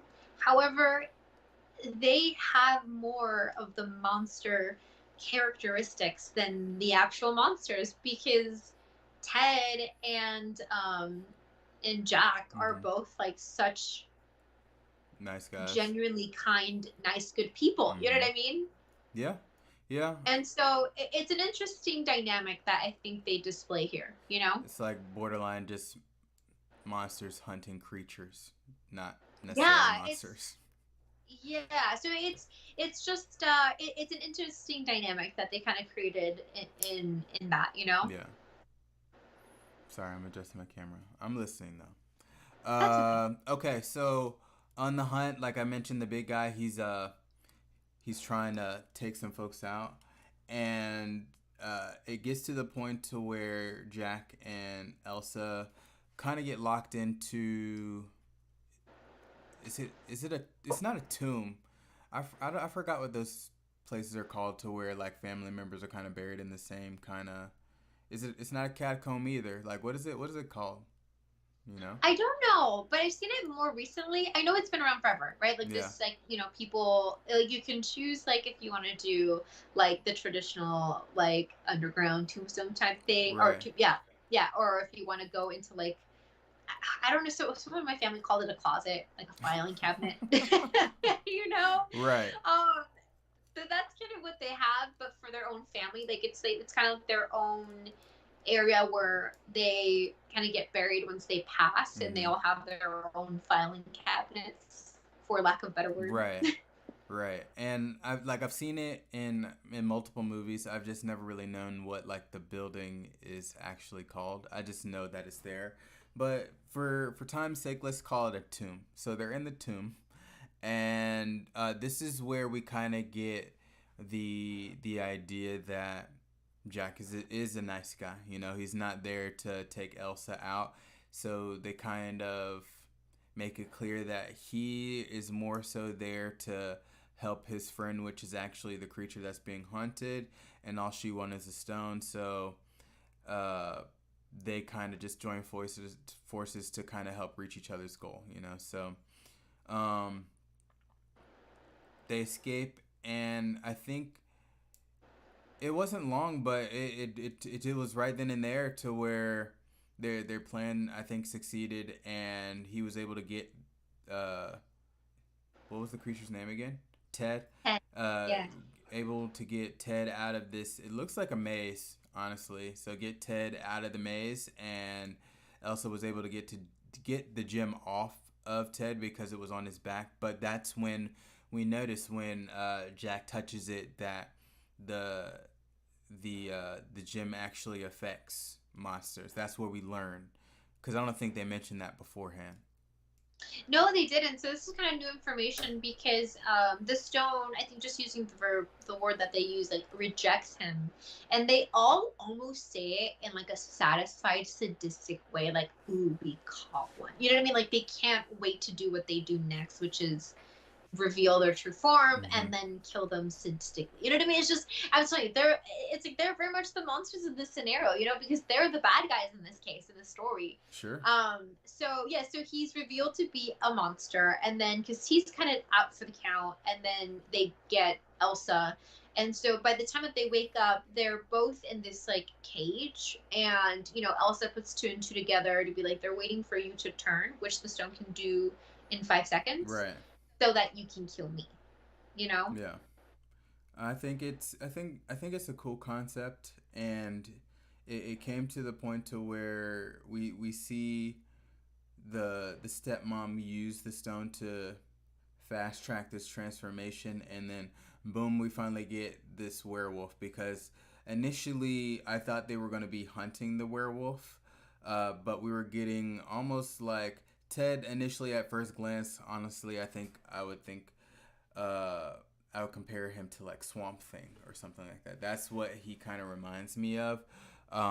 And I thought this whole special was going to be of them hunting a werewolf. But that's where we see Ted finally transform into the werewolf, and we get all the old school kind of looks that we would get from films in the old school, to where you know something gory is happening in the background, but all you see is like the silhouette of the shadow of the werewolf kind of tearing everybody to pieces. So I thought that was pretty cool.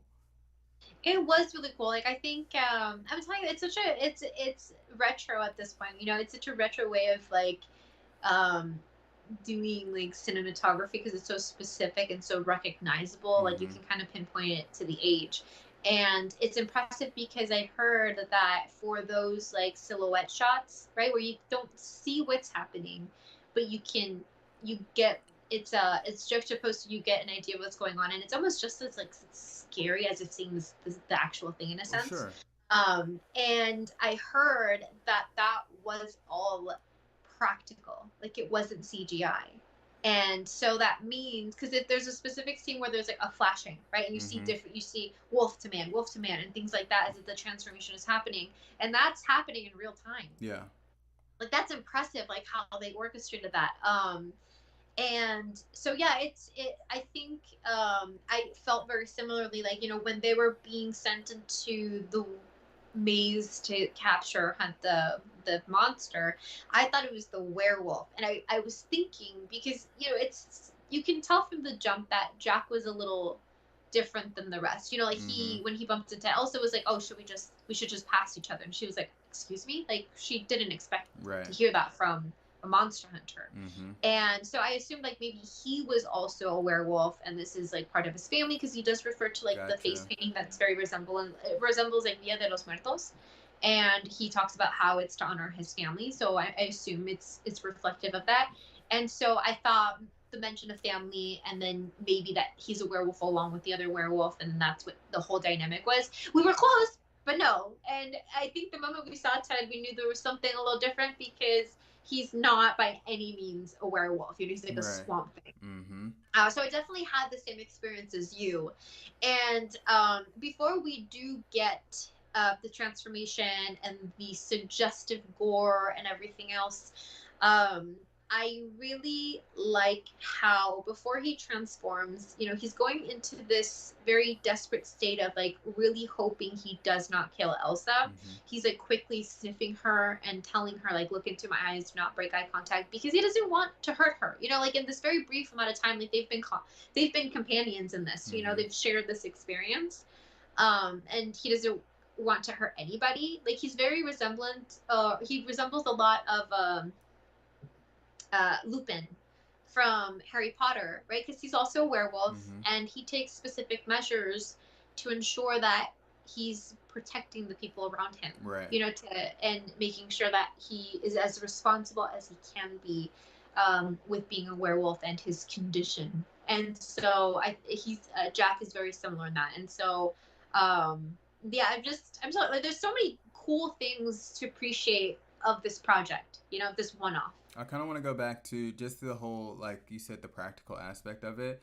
I think, if anything, that's what makes it more cool, because we don't need CG all the time just to get a good story, and Marvel just kind of proved that just now. You know, they did something that filmmakers used to do back in the day that got their points across without CG, you know, and you can still be kind of scared in this moment, like even in the moment of not the transformation, but him kind of wreaking havoc in that room, and then the shot it's of Elsa, and you see her fear in her eyes while you still get the silhouette of the Wolfman kind of just going all in the background. It's just something so simple but yet effective. It's such an art form that they were able to do this, that they were able to mimic and replicate something that back then was just the way you did film, right? This black and white, shadow film stock quality.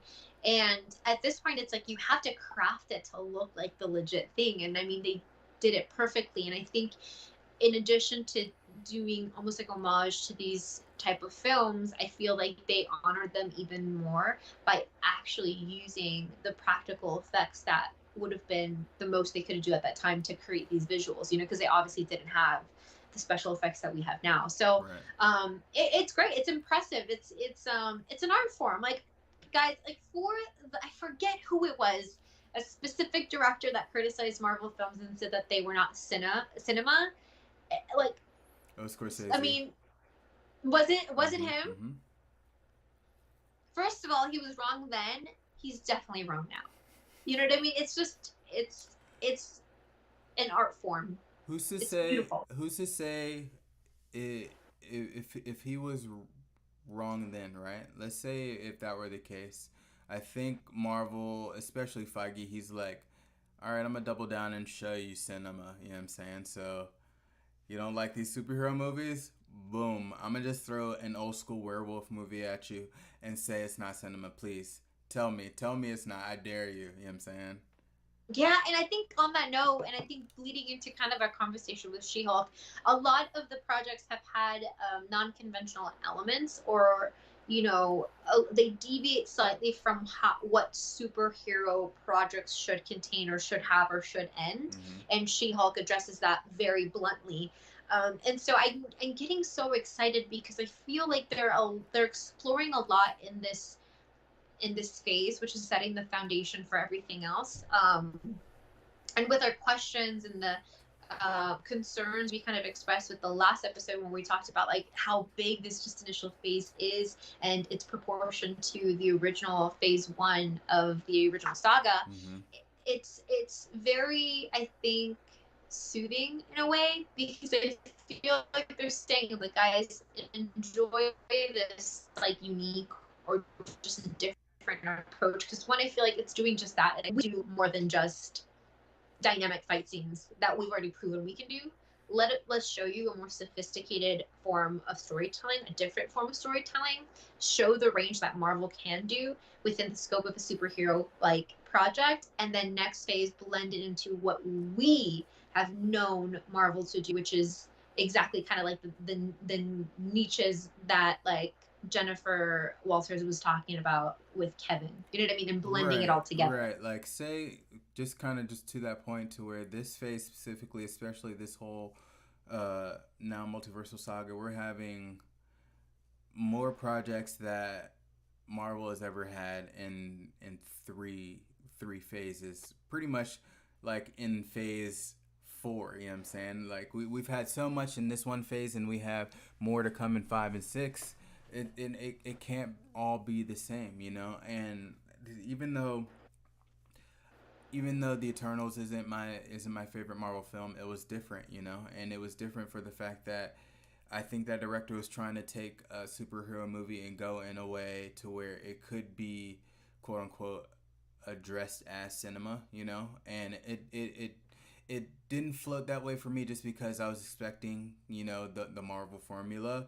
But now that we have just so many projects in this phase, or even up and coming, why not do something different just so it doesn't get, let's say, quote unquote, stale?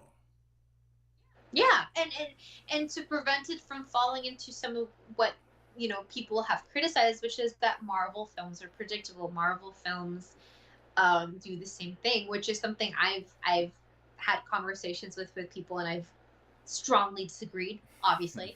But I think it's like you said, they're doubling down on these things and being like, we can do so much, and now let's show you how that meshes with what the fans are waiting for, right? And I think I want to address this like just one last time when it comes to just the criticism that who was it again? I'm just blanking. Scorsese, Scorsese. Yep. that he had regarding Marvel films and saying they're not cinema. I think Robert Downey Jr. said something along these lines. I don't know the direct quote, so I'm just kind of paraphrasing. But by definition, they are cinema.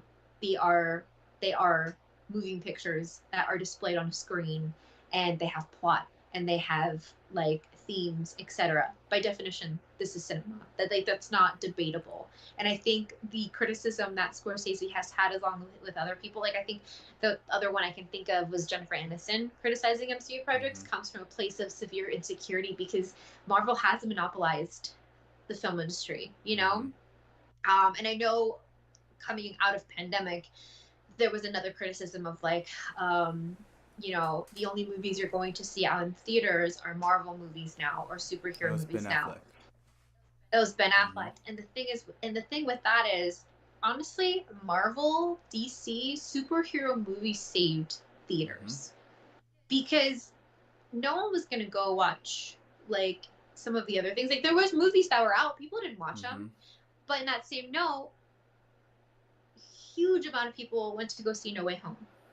It would almost be Avatar. You know what I mean? Yeah. Like Marvel, DC, these superhero films saved theaters and therefore allowed that platform to still exist for other creative work to still be produced and be displayed for people. You know what I mean? So Yeah. it's obviously we're so biased, guys. I mean, look at what platform this is. Look at our title of our show. You know, so obviously I'm biased in this, but like I just strongly like disagree with those like critiques that other people in the industry have shared. You Well, I know. think just kind of, and I may have mentioned it kind of when we addressed this before in the past, like, uh, no matter what, when it comes down to the times of today, right?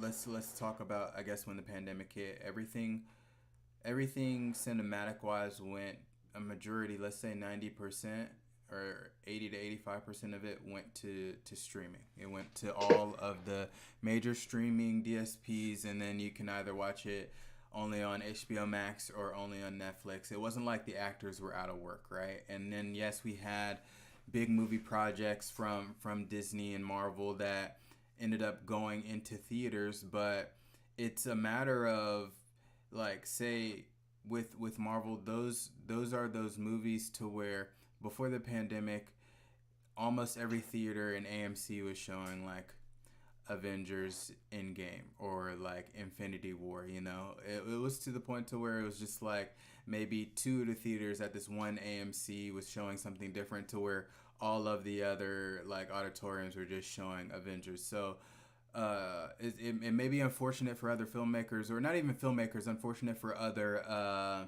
production companies and production houses like Warner Brothers or something like that, to where they can't buy out auditoriums like that, and that's fine. You have streaming platforms, but Marvel has been consistent, and consistent to the point to where no matter where it's at, it's going to sell, and that's why they kept it in theaters. There may have been a brief moment to where I think it was maybe just one film went to streaming first, and I think was that Black Widow during the pandemic, and that was what the whole. It was released in on streaming as well as in theaters. Okay. Yeah, at the same time. And then it wasn't until I think Shang-Chi to where it was just strictly in theaters after that. So um, I don't know. Haters gonna hate no matter what, and Boom. I can't put it strictly on Scorsese because Scorsese is a filmmaker. Like I would expect hate from other production companies like Hulu or Warner Brothers, but like as far as filmmakers, it's like, yeah, you can hate because let's say in your lifetime you maybe made, I'm gonna guesstimate, 15 to 20 movies, to where Marvel is busting out movies like pancakes, you know what I'm saying? And they're made from different filmmakers, so it's just gonna be consistent 3 to 4 movies every year.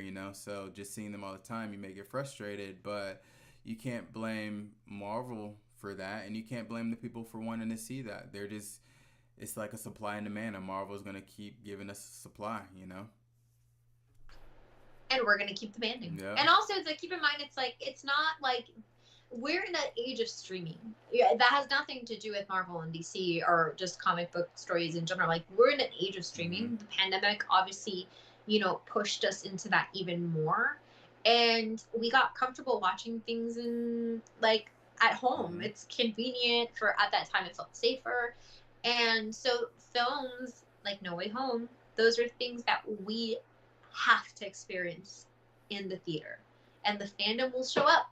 And I'm telling you, we kept those theaters open so that now other projects, as they come out, they can still have the opportunity to come through in theaters and things like that. Right. So, yeah, and I think that Werewolf by Night is such a great example of the talent that Marvel employs in these films and in these projects. Yeah. Even though it was only 55 minutes total, and honestly, it gave us everything I think that we needed. It didn't have to be like a 2 hour long movie, or it doesn't even have to be a show continue on. It was just like, here's an hour, and we're just gonna tell a story and hope you like it, and I liked it.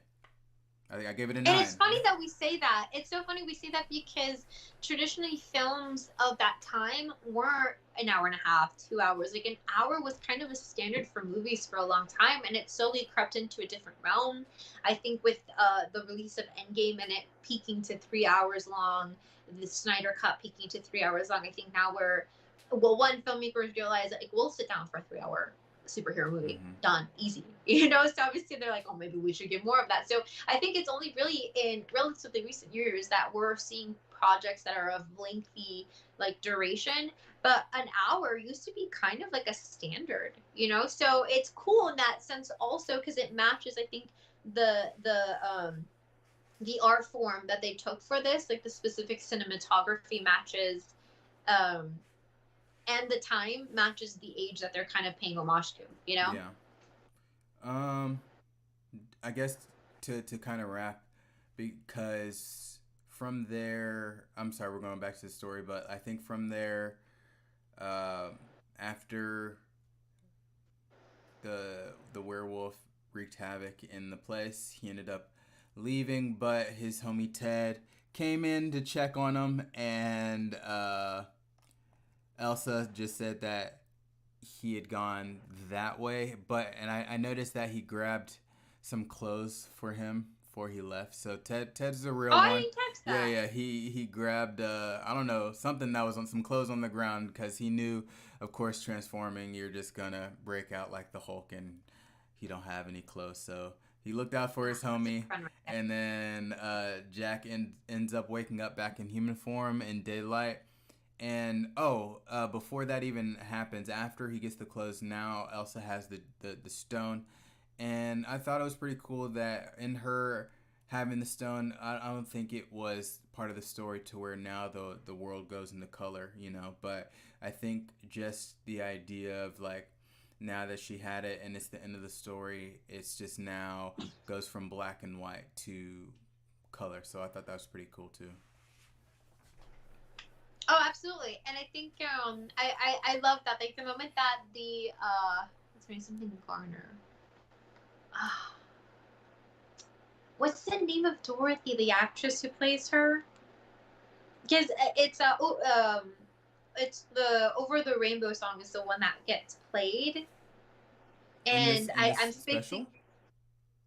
Oh, I Yeah, didn't the realize. moment that yeah, so the moment that I think you hear the song playing first before it starts to transition into color. So very similar to how the Wizard of Oz has it, right? Mm-hmm. In Kansas, it's black and white, and then once they get to Oz, it changes the tone.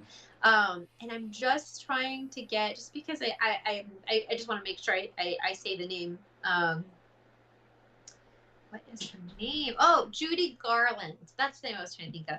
So, because it's her singing the song, and then it transitions into color. So, very much another homage to a period piece of that time, and also it kind of blends into where they are now. Which, for another reason I like that is because I feel like it's like, okay, we saw this project, we saw all the things that we enjoyed about it, and then it transitions into more of a just, I guess, normal Mm-hmm. cinematography.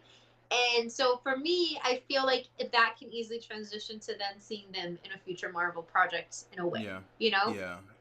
Because I don't know if it was just me, but it was just like the way that, like, say after we transition into color, and then now Jack is in the wood with Ted's, and he's up. Ted brings him like a mug of coffee or whatnot.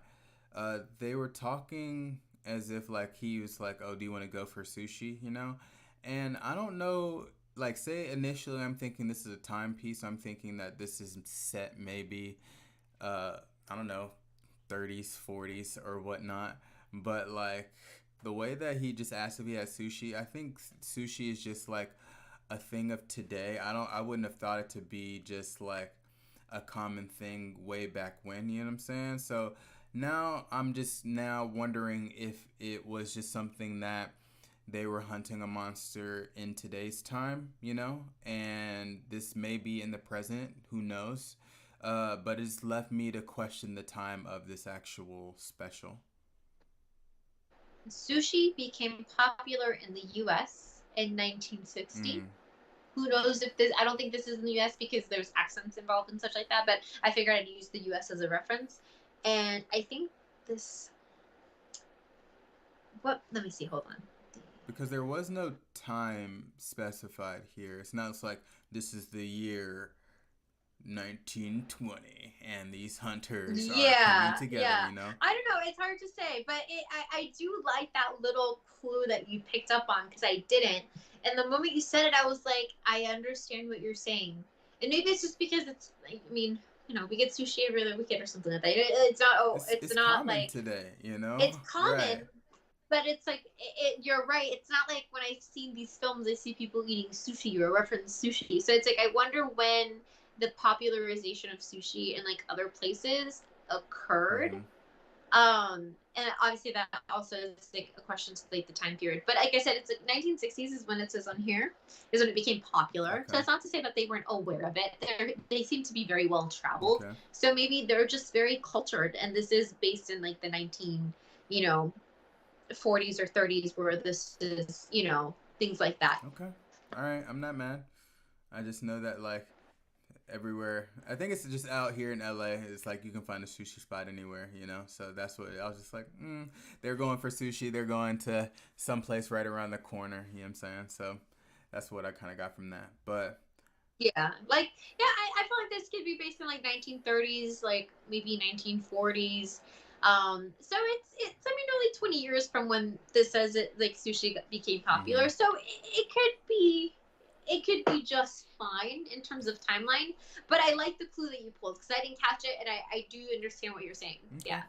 I think that's everything that I had on it. Did you have anything else you want to add?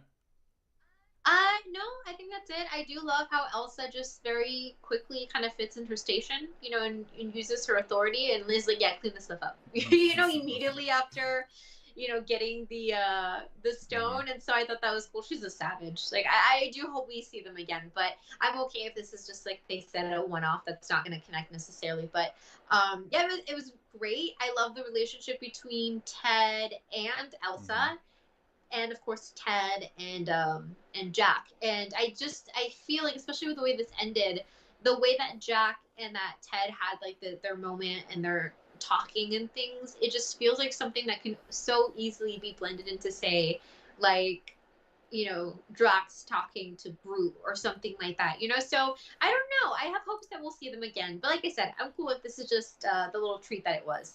Okay. Awesome. All right. Well, before we get out of here, I got some tea that I want to share. Ooh, tea. Let's do it.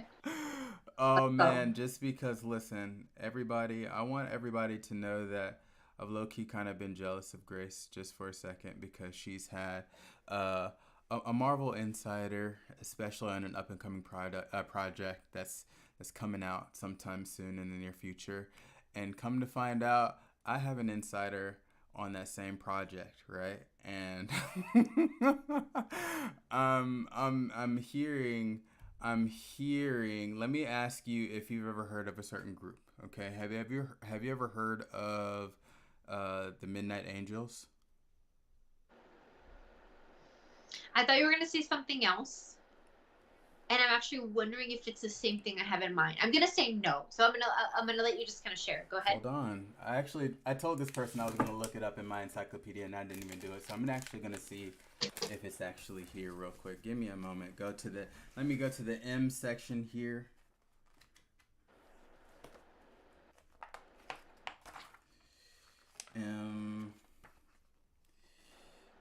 No, they don't have it here in here, but from what I'm hearing, what I'm to understand is the Midnight Angels are an elite group of Wakandans, and that's all I'm going to say about that. So I'm just excited just because they mentioned that they're not necessarily in this film coming up, but they are coming in the MCU. So I'm kind of just excited to see that now. I want to add, but I won't. But I will say, did I mention that my source was also recently in like the Aquaman reshoots? Did I tell you this? No, but So I've infiltrated both DC and Marvel. Well, tell me more when he goes back to Marvel. I have no interest in Aquaman. You're like, I don't want to. I don't care about. The funny thing, though, I'm just saying, like, talk about tea. I mean, it's not. I don't think it's news that Aquaman did reshoots. Like, I think this is known, right? Because they delayed so many things. But it's like after the Amber Heard trial, because obviously the DC got called in, you know, like to speak on the trial, and it was only once the trial was over and the verdict was given, they then basically cleansed this new project of Amber Heard, and then reshoots began. Wow. And I just think, I don't know, like obviously this is tea that's not new. I'm just bringing it up here because I just feel like it was so interesting to me. Movie studios are so petty. I'm sorry, and it's not petty. Listen, when it comes down to just scrubbing an actress, like say if it's a matter of if it's already been shot. I'm thinking they're already going to go into post-production because they have a deadline. But they're just like, F the deadline, we're just going to keep pushing it further. Like, I feel like Aquaman was supposed to come out this year. Like, we were talking about it, like, at the DC fandom last year. So... yeah. It's like, okay, so it was announced, and then it was announced that, okay, oh my God, DC. We had so many projects on the roster for this year. We were so pumped because, like, you know, obviously more projects were announced along the way in the year for Marvel, but it really looked like they were going to be matched almost evenly, which has never happened. And there was so much potential. And then all of them got pushed back sometime after the Peacemaker TV show was announced, right? And then we were like, dude, whatever. And then they re-announced them in Comic-Con or in the DC, one of those, which wasn't really news. And I thought that was kind of cheap. It's like, dude, you didn't give us anything. You announced this last year. Like, this isn't new. You didn't give us anything. And now they pushed it back again because, I mean, they can't catch a break. Honestly, it's not like they can control these things. Like, Amber Heard, I mean... I'm sure there's more to the story than we know. It's beyond, but I'm just going to say with what we saw, like, there's no doubt this woman is just, like, evil, you know? Anyways, that's a whole nother lane. Yeah, we're not going to dive into... We're not going to dive into that. And then the whole, like, what's that guy's name? The one who plays Barry Allen? Is it, like, Ezra or something like that? Ezra Miller. He, like, I swear, the news articles were getting so... weird that I really didn't think they were real, and then I come to find out, no, this is actually legit. It was the frequency, the severity, the strangeness of these like situations that he was like involved, like he was doing was just like I thought it was a joke. I thought it was a meme, but it was real. And so now like they've put a complete halt on the Flash. They don't know. I think they're debating recasting or like I know that they've spoken with Ezra Miller and we're like, if you get help in therapy or whatever, we'll still release this film. They're in like they filmed this whole thing and they can't release it because first of all it looks really bad. Like this guy did some horrible things. Oh no, like you know? I heard the stories, but then like when I heard the stories, I actually looked him up and I'm not like he looks like a creep. I'm sorry. Like he may look cool in the Flash. Like I see him in the Justice League and all that, but like I don't know. He looks to be a weirdo in real life. So like when I saw when I saw the picture and then I already knew the story, is like it almost kind of makes sense to me. It's DC just can't catch a break because these are two incidents that unfortunately they couldn't foresee. I believe that they were hoping to release these films this year, but it's like, okay, with reshoots and having to re-edit all these things, that takes time. So obviously Aquaman is delayed. And then The Flash, they're in a complete standstill because, and obviously we know that they're not afraid to just scrap projects, even if they've been filmed, edited, all of that. They did that with the Batgirl movie, and it is bad. It's like what are they gonna do? Like should they just scrap it? But it's like they put so much money into this, and then I'm sure this is supposed to build into something else. But but if they release it, like imagine the criticism because it's gonna happen. I mean, obviously, like I don't like the things he has done isn't the severity of this, but I'm gonna use this scenario just because it's kind of fresh. It's like if Jeffrey Dahmer was an actor. And as he finished this massive film is when they released the fact that he did all of these horrific things. Like, obviously, it's not to that degree, but it's that kind of level of criticism that I think DC is going back and forth, and I'm like, what is the best option? And I don't know. It sucks. It sucks to be DC right now. All I'm saying is Ezra in the Fantastic Beasts series, he looks the part. So he got typecasted because he's a weirdo in there. So I'm not surprised with anything that I'm hearing of him on the outside world of film.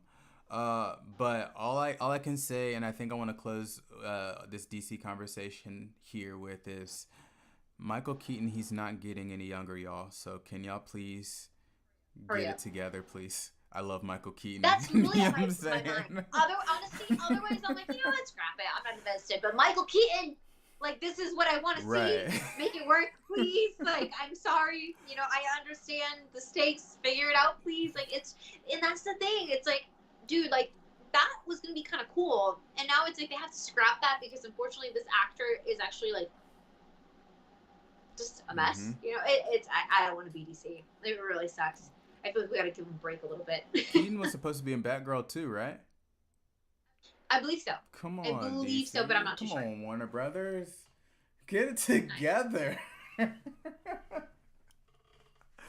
Poor guys. Yeah. Poor guys. Well, we'll get more of him in Marvel. So Marvel. We'll get more Michael Keaton in Marvel. So.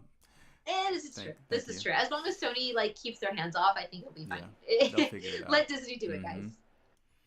That's all I have. That's all I have on these two. Oh my God, hold on. I'm sorry. I almost forgot. I made a note. I'm all good with it in terms of like Werewolf by Night input. I loved it. I think it was great. Definitely gonna watch it again during the spooky season. And do you have anything else on Werewolf by Night before I like kind of transition real quick on this? Nope. Still 9 out of 10, and 9 is pretty strong. I don't think I've given any other Marvel project like a 9 besides like No Way Home. And yeah, No Way Home is a 10. That's why we can't even call this a 10, just because it's like, okay, like calm down now. Right. Like No Way Home is a 10. Mm-hmm. That's like the ranking. So it's good. I loved it. Agree with the ranking. I'm happy. Speak of ranking. I was about to say, before you even get anything, like I was pulling up the ranking while we were chatting about She-Hulk, and they haven't updated the list. Is that what you were about to bring up just now? We are like this. Okay. Yes, that's exactly what I was going to bring up.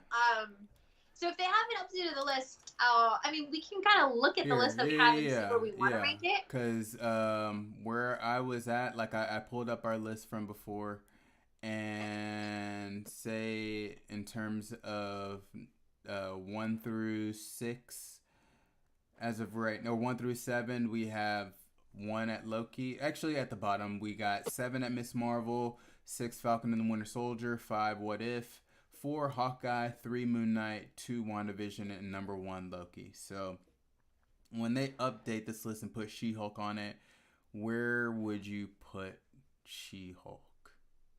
The shows are so hard because honestly, like the shows for the most part, it's like the algorithm said, we consistently make pretty good stuff. Mm-hmm. You know what I mean? So it's like, even if this was on the low end of the list, it's still freaking amazing. You know what I mean? Like, I don't think any of these were complete losses, except Miss Marvel's probably the closest, and we've shared a criticism there on that one. I don't know. I'm thinking, because I think you said Miss Marvel, Falcon and the Winter Soldier, and then it goes to Hawkeye. Is that what it was? Next, and then Hawkeye. Okay. I kind of want to place it like somewhere around Hawkeye. Okay. This is the hard thing because it's like it's so good for such different reasons, you know. So it's sometimes hard to compare, you know, these two things. But what's your input? What do you think? So far as of right now on this show, on this list, we have 7 different shows, and each show is a different genre, you know. So it is kind of hard to put like She-Hulk, the apples to oranges, the lawyer sitcom, you know, up against a sci-fi drama of Loki, the sitcom-ish WandaVision, and then you have the dark drama or dark action of Moon Knight, and then you have the comedic action of Hawkeye, and then What If, the animation, and then Falcon and the Winter Soldier is just 100% dramatic action, you know. So as far as like the comedic aspect, I don't want to just base it off of genre, but just in terms of how we like the show. And as of right now, um, it's it's not. I wouldn't put it above Hawkeye. So right now, She-Hulk is in the bottom four. I just don't know where I would put it. I mean, I kind of, I don't know. See, I don't know. I don't know. Top four is kind of The hard. only, this is the thing is the only project on there that I had like substantial criticism on was Miss Marvel, just because, you know, I feel like her origin wasn't clear, and that's kind of important for an origin story, you know. Us with questions. Everything else, like if they would have just cleaned that up a little bit, this would have, like, Miss Marvel could have potentially been on some of the higher rankings because they did such a good job, like making Kamala like relatable, likable. The way that they were able to blend like the Pakistani culture into the story in a way that was just so well done. It could have been on the top like few, you know.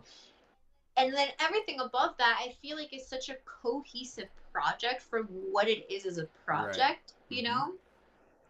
And I think She-Hulk falls under that. That for what this project served and what the expectation was set, the only shortfall was the promise of all these cameos, you know, because none of it was a surprise. But even then, it doesn't change the quality of the story, you know.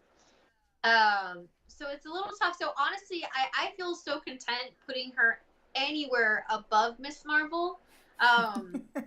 Above because Miss Marvel's the only one that fell short. Miss Marvel was the only one that fell short for areas that I think are kind of fundamental, you know? Everything else as a project of its own, it's very cohesive. And so I guess at that point it turns into just preference, you know? I think every show 1 through 6 as of right now, solid.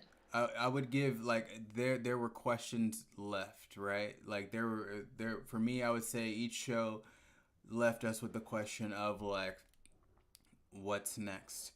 And then Miss Marvel left us with like, what happened? Like, that's a good way to say like, what is this? You know? And it didn't even let me. Like right now, I'm not even wondering what's to come of Miss Marvel because I feel like it's kind of tainted now. I'm just like, I'm good. See, I don't say tainted. And you know something, like I said, it's like it's just that the origin is so fundamental, I think, for this story that because it lacked, I think it really ranked it lower for me because of that. Because like I said, I had the potential to be on some of my, like, one of the top ones in my opinion. And so I feel like I don't worry about Miss Marvel's next entry, which is going to be the Marvels. I feel like it's going to be just fine. And being that the Marvels has to do with how her powers intertwine with Captain Marvel and Monica Rambeau, I feel like we'll get clarity that lacked in the show. You know, so I wouldn't. I'm not worried. I'm not worried about the Marvels at all, but I'm just saying, just the show Miss Marvel. It, like I said, it's just left us with like, what was that? You know, like that's perfect. Like, yeah. Time traveling. Who's the blue person? Like no answers were given to us at all. To where every other show we didn't really have too many questions, but the only question that we're left with is, how is this gonna go in Phase 4? It left us to wonder, to where we know Miss Marvel is going into the Marvels, and it's almost in a secure spot just because of even though Captain Marvel was what it was, I think this is more so going to be a redemption story on Marvel Studios and bringing Monica Rambeau into it. We loved her in WandaVision, so I think that movie is on. I'm just gonna say it's a done deal. It's a solid. It's like I'm sold. I'm in. I'm gonna see it no matter what. But now, just as far as She-Hulk, I would put She-Hulk because honestly, it has nothing to do with good or bad. Like I have to premise this on everything, but I think I would put it right above Miss Marvel at number 6. Okay, and like I said, I'd be content with that 100%. I was kind of leaning on putting her above What If for me. But also on my personal list, Falcon and the Winter Soldier is a little higher too. Right. You know. Mm-hmm. So, but I feel just fine with it being above Miss Marvel. Wait, let's chat it out. Let's chat it out as far as Falcon and the Winter Soldier. Where would you put it now? I don't know, and that's the thing. It's like I emotionally liked what the Falcon and Winter Soldier did and its impact and how it sustained. That I feel like what if, because what if is the one that follows it, right? Yeah. So what if it's 5? I feel like those I'd like to swap We're those swapping. at We're least. swapping. At least, Okay. you know. Okay.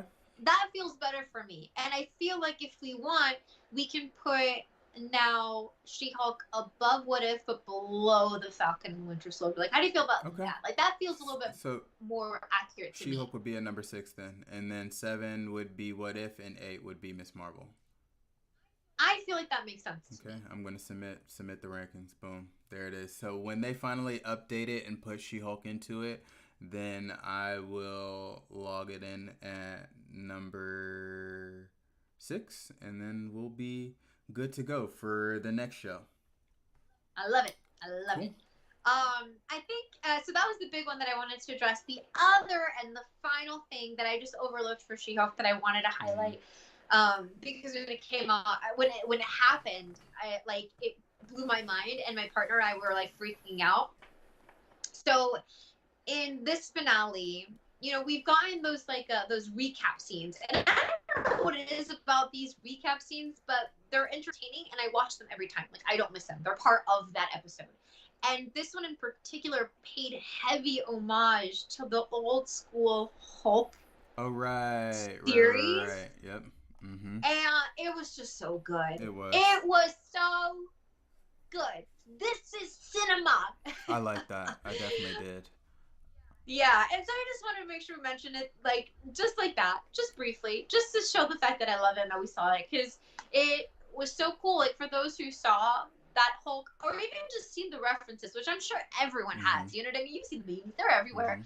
It was cool, and I loved it, and I just think that it blended so well in kind of just fully immersing She-Hulk into the MCU, and you know, I totally forgot that we were going to even get that, because I remember it may have been either early this year, late last year, to where we got like an old school image of her and Bruce Banner. Like, it looked like the 70s retro image. So of course they did it in the very last episode. I don't know why'd y'all have to make us wait, you know what I'm saying? Like, all that. Because it's the finale. Right. It is what it is. I totally forgot all about that picture until I saw like the 70s retro intro, which I thought was pretty cool.